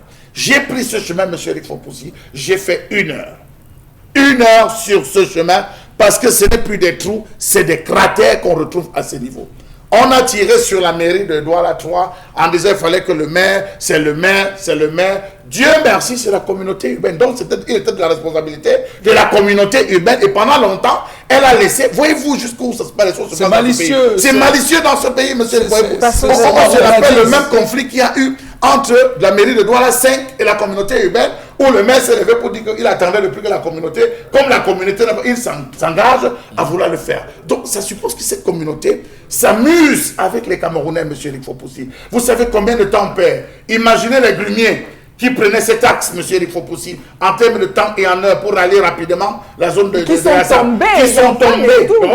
tombés dans cette zone. J'estime quand même qu'il devrait avoir un collectif de Camerounais qui devrait s'attaquer à la communauté urbaine pour qu'elle puisse prendre ses responsabilités, monsieur Eric Fopoussi. Parce que c'est un peu trop. On a déjà trop les Camerounais. On a l'impression que les Camerounais sont zombifiés. Combien d'individus ont eu à voir leur véhicule endommagé, les pare-chocs enlevés, les roues sorties parce qu'ils ont pris ce gratte, ou alors les carters cassés, le carter de leur véhicule cassé, parce qu'en voulant sortir, il a gratté, ça fait exploser, les boîtes d'huile a commencé à couler. Non, arrêtons un peu, monsieur, il faut possible. Il faut qu'on arrête un peu, qu'on soit sérieux. C'est beau de dire ça, Chalamel, mais les travaux commencent samedi prochain. Vous n'y croyez pas? Dites plutôt que c'est un revêtement confortatif. Ils parlent de réhabilitation de ce tronçon. Ce terme officiel qui a été choisi, réhabilitation de ce tronçon. Alors, bon, Bengal, alors, beaucoup s'interrogent quand même sur ces travaux qui sont ordonnés à cette période de l'année. Voilà. Comment vous posez le goudron en saison de pluie? Donc, non, comme vous avez fait l'école, nous on ne connaît pas, on va voir. On va voir. Non, l'autre chose, c'est qu'en réalité, le gouvernement doit faire travailler le génie militaire. Le gouvernement doit faire travailler le génie militaire. Ça veut dire qu'il y a de l'expertise là-bas et on doit lui donner les moyens financiers. Je pense que cette fois-ci, la communauté urbaine va lui donner de l'argent. Sinon, si le génie militaire continue à travailler comme les autres entreprises civiles, on va commencer là maintenant à nous en prendre à l'armée, en disant que l'armée est complice de ce que Charles Hamel dénonçait tout à l'heure. Est-ce que le génie militaire n'a pas terminé la route de Bonabassem? On utilise le génie militaire alors qu'il y a de l'expertise, on ne lui donne pas les moyens. Donc je pense que cette fois, il va lui donner les moyens. D'encore, est-ce que cette route, on a les canalisations, ou alors on va se limiter au revêtement confortatif? Parce que justement, tout le monde était offusqué. Le fait que vous venez à deux voies à partir de Yassa et arriver là-bas, ça se rétrécit. Pourquoi on a laissé prospérer les boutiques de l'autre côté? On a la voie ferrée d'un côté et de l'autre, ça veut dire qu'on devait casser. Mais vous omettez encore que ce même carrefour a connu des problèmes parce qu'il y a une femme qui était décédée parce que une balle sortant d'un champ de tir avait trouvé, on avait pensé qu'il fallait en raser pour pouvoir permettre la circulation de la route. Quand vous parlez de Rigole Bobo, on ne peut pas envisager Rigole parce qu'il y a les rails. Vous avez oublié les rails de l'autre côté. Il y a des rails d'un côté. D'accord. Dominique. Moi, comme tout le monde, je suis exaspérée. Exaspérée quand vous revenez d'un long voyage, vous vous éternisez là-bas. Et j'ai entendu dire que beaucoup de personnes sont mortes dans des accidents également à cet endroit-là. Imaginez un peu quand il pleut, la flaque d'eau dont vous parliez hier. Comment ça se passe? Vraiment, c'est un peu trop, comme Charles Amel a dit. Hein. Vraiment, puisqu'on ne peut pas demander aux gens d'aller dans la rue et de faire des trucs. Mais il faut faire quelque chose. Sinon, ça ne va plus continuer comme ça. D'accord. Flora, vous avez dit un mot sur... Oui, c'est... vous êtes, on va dire... Non, je vais dire, vous avez posé la question à Charles Amel. Vous savez, tous les Camerounais, on veut d'abord voir, hein, vraiment, avant de... Parce que, vous savez ça... Oui, on veut d'abord voir. Il y a ça, il y a même également la rue, le Kondi également. Et justement, comment on peut déjà entamer des travaux aussi sérieux sur une route assez sérieuse en cette période pluvieuse? Ça, c'est se moquer aussi des Camerounais. Il faut pousser. Seront honnêtes. Il ne faut pas faire de longues études pour dire que ça, c'est encore... Du maquillage. Oui, c'est se moquer de nous. On a eu une longue saison sèche. Voilà.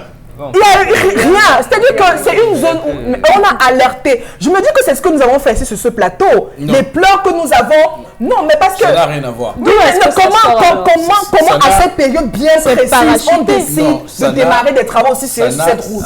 Vous siégez à la commission de ça n'a grands travaux de strictement rien à voir. alors. Non, mais il faut avoir un peu de mémoire. Souvenons-nous, il y avait eu ce reportage là-bas où les images atroces avaient circulé là-bas et la route avait été coupée, souvenez-vous. Et on nous avait annoncé le lendemain que non, à travers une convention avec le génie militaire, cette route sera en travaux. Ces travaux avaient été annoncés ce jour comme commençant le lendemain. Oui. On avait jeté deux camions de Pouzoulak. Voilà, tout à fait. Donc, il y a de la mémoire. Mais ce qu'il faut dire à ceux qui nous regardent actuellement, c'est de dire une chose particulière. C'est que ce tronçon-là, que vous appelez Niala Château, leur baba, n'est pas le problème. Il y a la route de Yassa, là, que vous avez évoqué tout à l'heure, Chalamel, de Yassa à Château.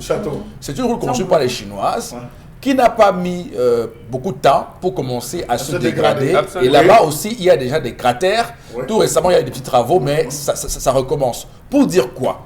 Pour dire que, oui, réhabilitons, mais est-ce qu'on est certain que dans 2 mois, nous ne reviendrons pas ici sur le plateau pour dire la même chose. Parce que même s'ils font, parce que vous parlez de revêtement confortatif, donc là, quand on voit la route, c'est pas possible, puisque toute la route, tout est dégradé. Ça veut dire que ce qu'ils ont à faire maintenant, c'est de faire une route en bonne et due forme, avec une épaisseur de bitume digne de ce nom.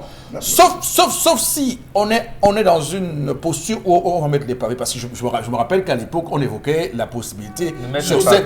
Parce que justement, l'une des raisons que la communauté évoquait, c'est que comme il pleut beaucoup et comme le club est sur l'eau, bon, le bitume n'est pas adapté, approprié à ça. Bon, est-ce que cette fois-ci, ils vont tirer les conclusions? Ils vont tirer, parce qu'il y a encore, je lisais, un environnementaliste qui dit que, mais comment on peut construire une route comme celle-là, réhabiliter une route comme celle-là sans faire d'études d'impact environnemental? Ça peut être... Et il y a quelqu'un qui a répondu dans ce forum-là que non, effectivement, il y a eu des études, mais l'écologiste a dit, mais est-ce qu'on fait les études, on publie pour que les gens se rendent compte de ce que ça pourra coûter au voisinage, ce qu'on va faire là-bas et tout ça. Ça n'a pas été fait. Donc, il y a une précipitation qui a été faite pour cette route au final, et cette précipitation va conduire, et on le voit très bien, au même résultat, parce que les mêmes causes produisent toujours les mêmes résultats. Les mêmes effets, oui. Regardez, M. Eric Fopussi, que lorsque vous arrivez au niveau du rail, pour pouvoir bifurquer, pour aller sortir vers 12, c'est toute une gymnastique.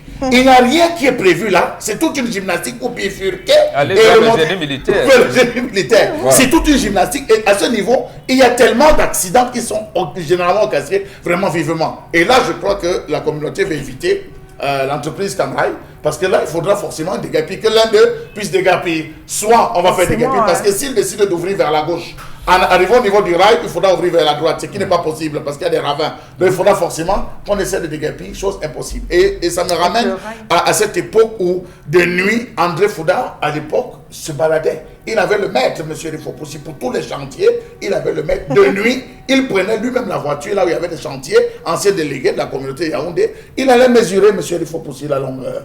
Il mesurait la largeur, il mesurait l'épaisseur du bitume. Et il rentrait s'asseoir au bureau. Vous venez le tromper. Et lorsque vous arrivez, vous dites j'étais sur le terrain. Et il sort lui-même le rapport qu'il a fait. Pourquoi nous avons des délégués qui sont constamment assis sur des fauteuils confortatifs, des fauteuils chauffants et massants? Ils doivent sortir. Le délégué, c'est dans la rue. Le délégué, c'est pas dans le bureau, monsieur. Il faut non, même patron, s'il a des équipes. Non, Charles, mais parce que leur patron, c'est ceux qui commandent les obélisques. D'accord. Bon. Vous avez fini par utiliser le même mot. Hein? Oui, vous allez vous mettre à dos les gens. Hein? Oui, absolument. Vous mettrez à dos beaucoup de gens. Hein? Et c'est des puissants. On va... vous l'aurez continuer avec cette revue des réseaux sociaux. Oui, Eric Fopoussi. Nous parlons maintenant de cette attaque terroriste du groupe djihadiste Boko Haram. Comme cela circule sur la toile, le Cameroun pleure encore ses morts. Et puis on a cette sortie du MINDEF à travers ce communiqué déjà depuis hier soir sur cette attaque qui a eu lieu dans la nuit de dimanche à lundi à Darak. Je précise bien, donc au total, comme le dit ce communiqué, on a eu 88 personnes qui ont donc trouvé la mort. Du côté de l'armée, 16 militaires également ont été tués. Du côté des populations, même des civils. On note également dans le communiqué que 8 personnes ont connu la mort. Et du côté des terroristes, le même communiqué précise que 64 personnes ont été tuées. Rappelons que l'attaque de Darak a le plus lourd bilan depuis que la crise sécuritaire a donc fait son nid dans l'extrême nord du pays. Eric. Alors voilà, la liste-ci, voilà celle-ci qui est à l'antenne justement, c'est une liste qui fait également parler sur la toile, c'est le nombre de soldats camerounais tués, c'est la liste des soldats camerounais tués et cette liste-là vient de la force mixte justement et les gens estiment que là, il y a du fichage ethnique et voilà il y a du fichage ethnique et que c'est des soldats qui sont morts, on va même savoir d'où ils viennent, je veux dire à un moment donné, les gens doivent arrêter de continuer leur méthode coloniale dans ce pays. Parce qu'au final, à quoi servent les régions d'origine, tout ce qui a été mis dans cette... Tout ça, non. Je veux dire, ça a été fait de manière malicieuse. Oui.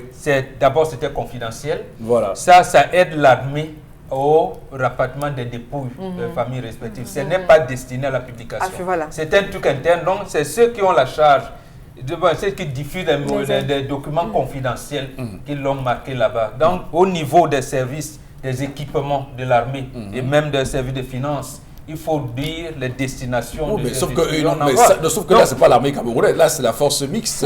J'ai dit oui, effectivement. Les forces mixtes, quand une force mixte, et d'abord pour le cas de Boko Haram, là, vous connaissez les droits d'ingérence que le Cameroun a. Donc, une force mixte qui est là est sous la direction, la coordination de l'état-major du Cameroun. Non, c'est le Tchad, non? C'est le Tchad qui gère la force mixte. Oui. Parce que j'ai dit la force mixte qui est à l'intérieur du territoire camerounais. Vous appelez force mixte, c'est le général chef d'état-major de l'armée camerounaise qui tient le commandement. Mais le commandement de la force mixte qui gère Boko Haram dans le bassin du lac Tchad et au Tchad. Oui, mais tout le cas du Cameroun, c'est le Cameroun qui prend. Et là, le Cameroun, ces soldats qui tombent, ils les mettent leur destination. Si vous venez de Sarbaï, on ne va pas dire que vous ne venez pas de Sarbaï, mais il faut bien qu'au niveau de la logistique, on apprête pour envoyer. En tout cas, ça a tout l'air d'un fichage ethnique.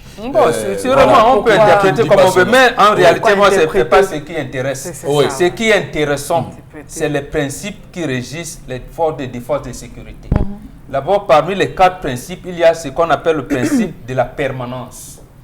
Est-ce que nos forces ont baissé la garde? Parce qu'en temps de guerre comme en temps de guerre, les détachements doivent être permanents. Donc la sécurité est permanente. Il y a un autre aspect qui parle de l'universalité de la défense.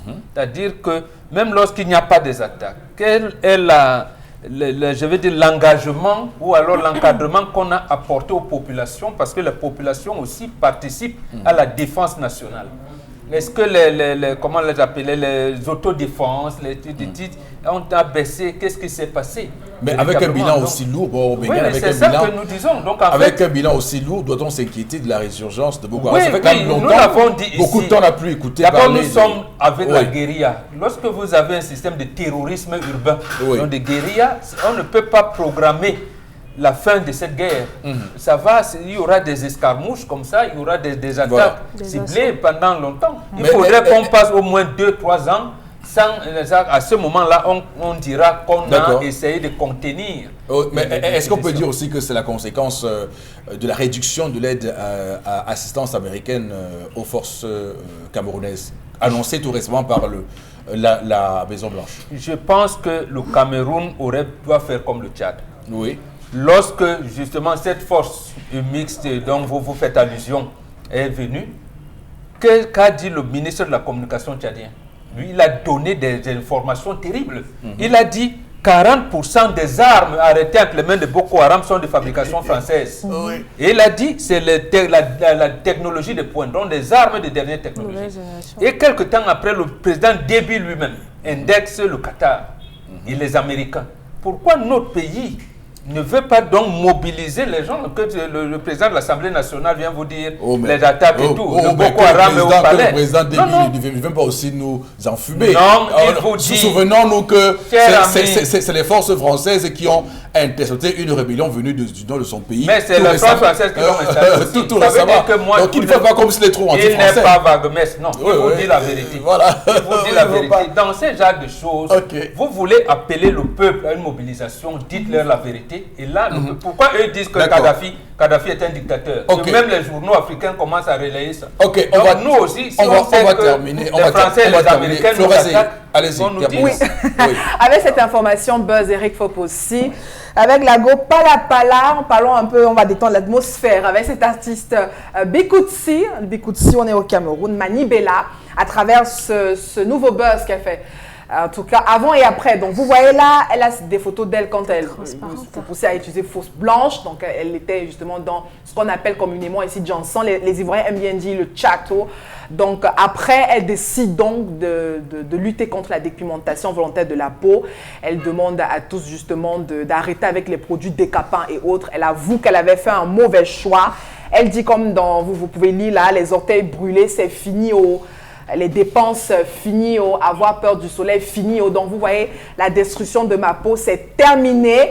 Et dans un autre post également sur Facebook, elle dit qu'elle va donc faire un don de 500 000 francs. C'est la somme qu'elle dépensait par an pour des produits décapants. Elle dit qu'elle va donc offrir cette somme à... Enfin, c'est un don qu'elle va faire à une 15 personnes. Bref, des personnes justement qui militent contre... pour ce combat, la lutte contre la dépigmentation. Donc, elle dit qu'elle est anti-Johnson. Buzz pour buzz, Eric Fopossi, mais en tout cas, le message est quand même important. Pas de santé publique quand on parle de dépigmentation. Non, mais pourquoi vous faites comme si c'était... Ça, c'est un vrai sujet. Quand on parle... Oui, je dis le sujet.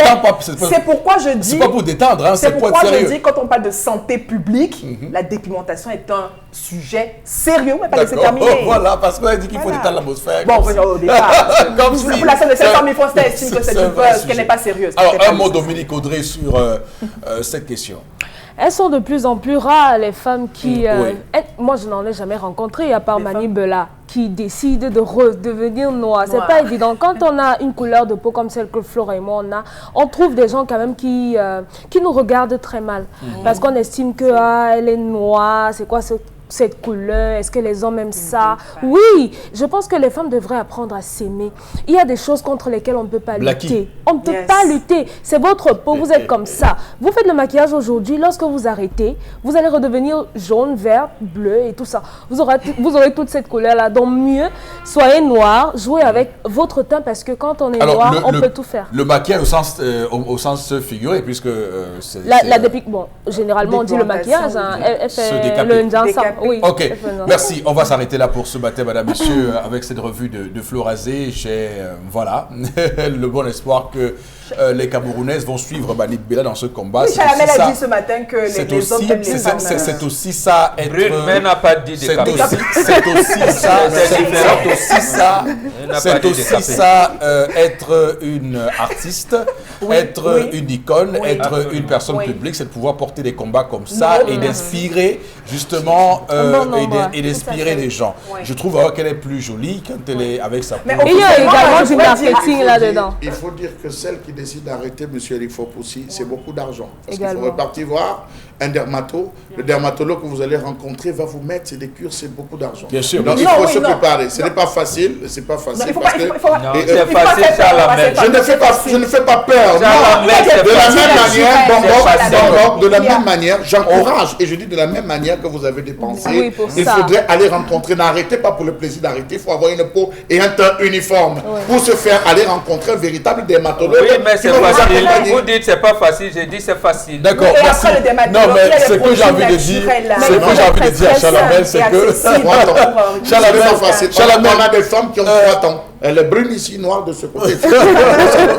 Chalamel, ce que j'ai envie de dire, c'est que mais c'est au moins facile que qu'on cherche des capés. Non, je suis d'accord. D'accord, très bien. On va s'arrêter là, madame, monsieur. Voici les journées nationales du management. Le monde change, la concurrence devient plus rude. Il est temps de réagir. Faites du capital humain votre principal levier de succès. Maîtrisez l'art et la science de faire des choses extraordinaires avec des gens ordinaires en participant à la 12e édition des Journées nationales du management du 26 au 28 juin 2019 au JICAM. Thème central, travail en équipe, gestion de la diversité et des conflits. Au cœur des débats, comment développer le travail en équipe et renforcer la cohésion pour booster les performances individuelles et collectives. Comment faire de la diversité une richesse et un facteur de progrès pour votre organisation. Comment anticiper et gérer efficacement les conflits au sein de votre organisation. Plus de 10 intervenants de renom. Professeur Jean-Marie Peretti, ESSEC Paris. Professeur BCIR de Holt, HEC Paris. Professeur Emmanuel Kamden, ancien directeur ESSEC Douala. Professeur Safagnam Fotso, Université de Jong et bien d'autres. Les Journées nationales du management, le rendez-vous annuel des managers ambitieux. Voilà, et pour en parler ce matin, Prince Béroni avec nous, c'est évidemment pour donner les dernières nouvelles de l'organisation de ces JNM. Bonjour et bienvenue, Prince Béroni. Bien le bonjour, Eric Fopoussi, bonjour à tout le panel, bonjour à vous, chers managers. Alors, on va dire le thème cette année, c'est travail en équipe, gestion de la diversité et des conflits. Alors, est-ce qu'on peut revenir sur le pourquoi du choix de ce thème ?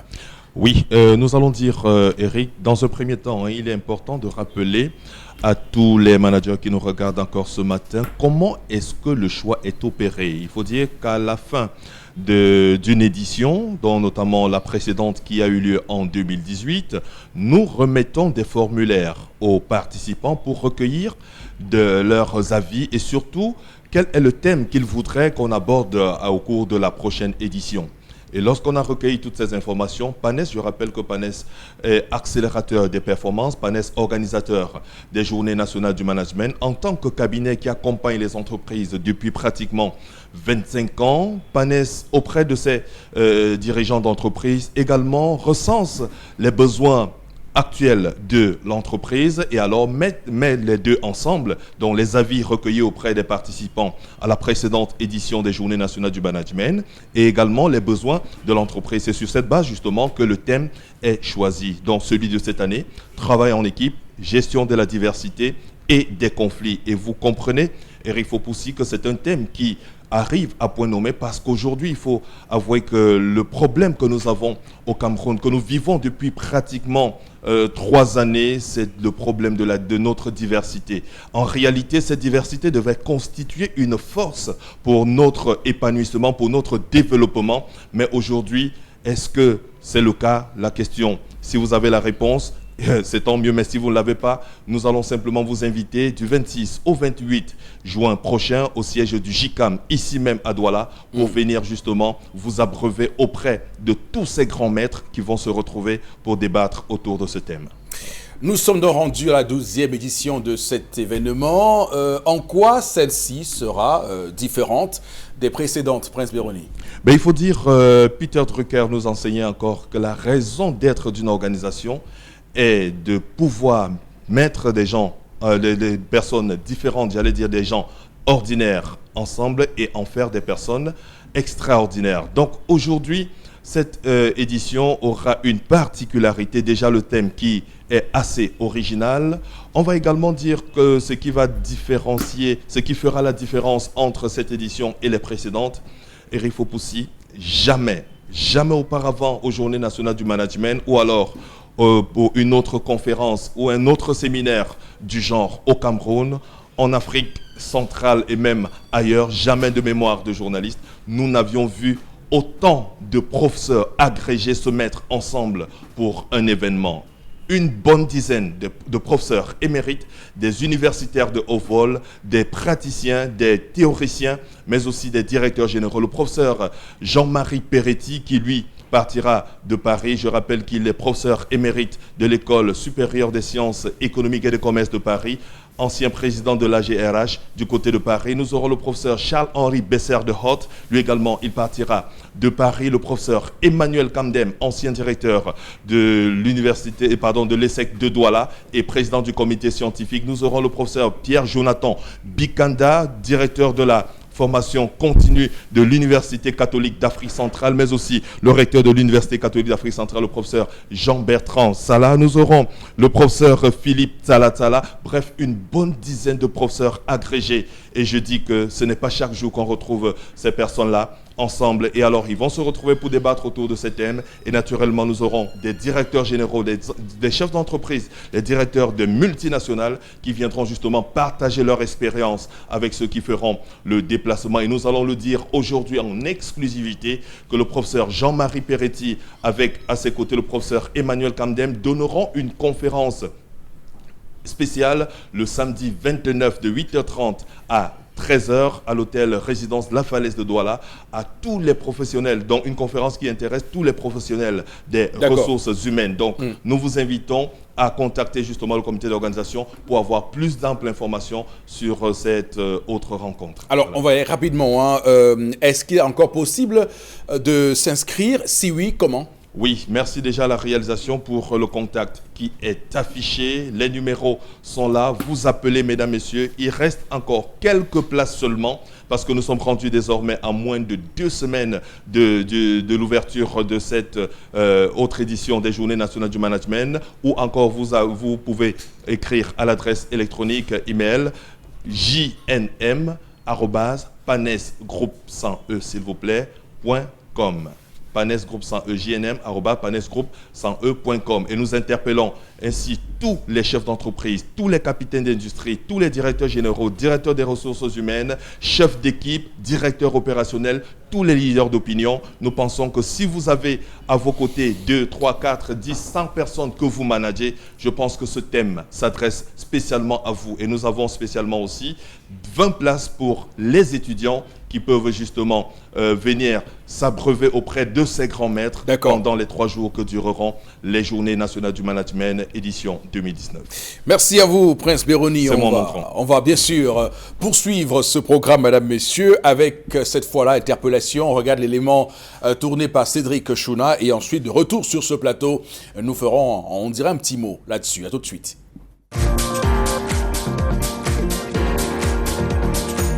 L'idée nouvelle pour le progrès et le développement de notre pays, s'articule en 3 points.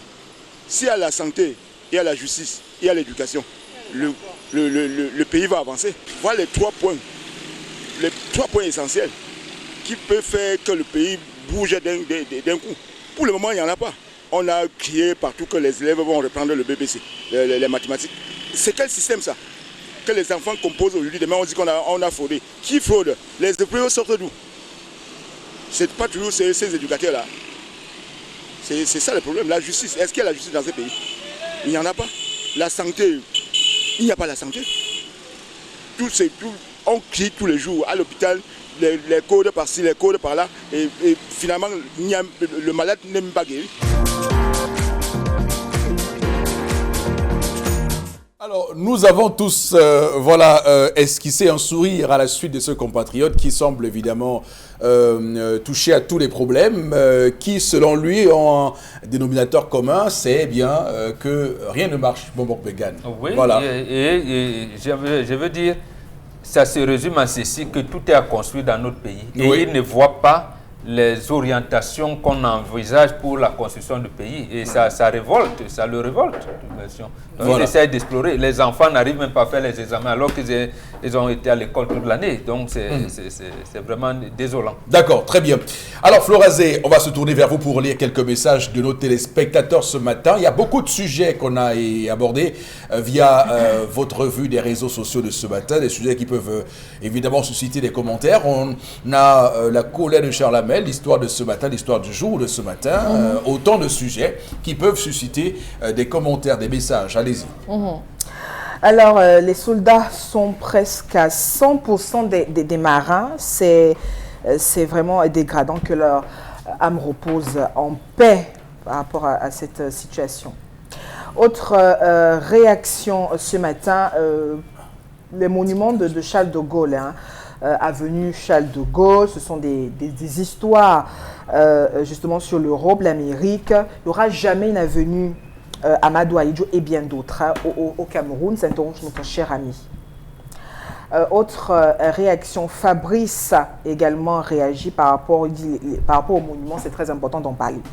Alors, merci pour ces messages. Il a fallu qu'on passe à cette case-là pour ne pas être incomplet ce matin. On va évidemment retrouver Canal Shopping et juste après, Constellamine. Adieu au régime contraignant, aux séances interminables de gym, mais continuez à affiner votre silhouette sans trop d'efforts. C'est très simple. Il vous suffit d'enfiler ce top et ce panty de sudation et de vaquer à vos activités habituelles. Dès que la doublure intérieure entre en contact avec votre peau, elle augmente la chaleur naturelle de votre corps, favorisant et stimulant ainsi la sudation.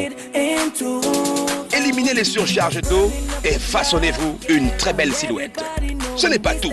Il vous permet également d'éliminer les toxines accumulées qui sont la cause de la formation des capitons, mais aussi source de fatigue. Quant à votre peau, elle sera purifiée, raffermie et tonifiée.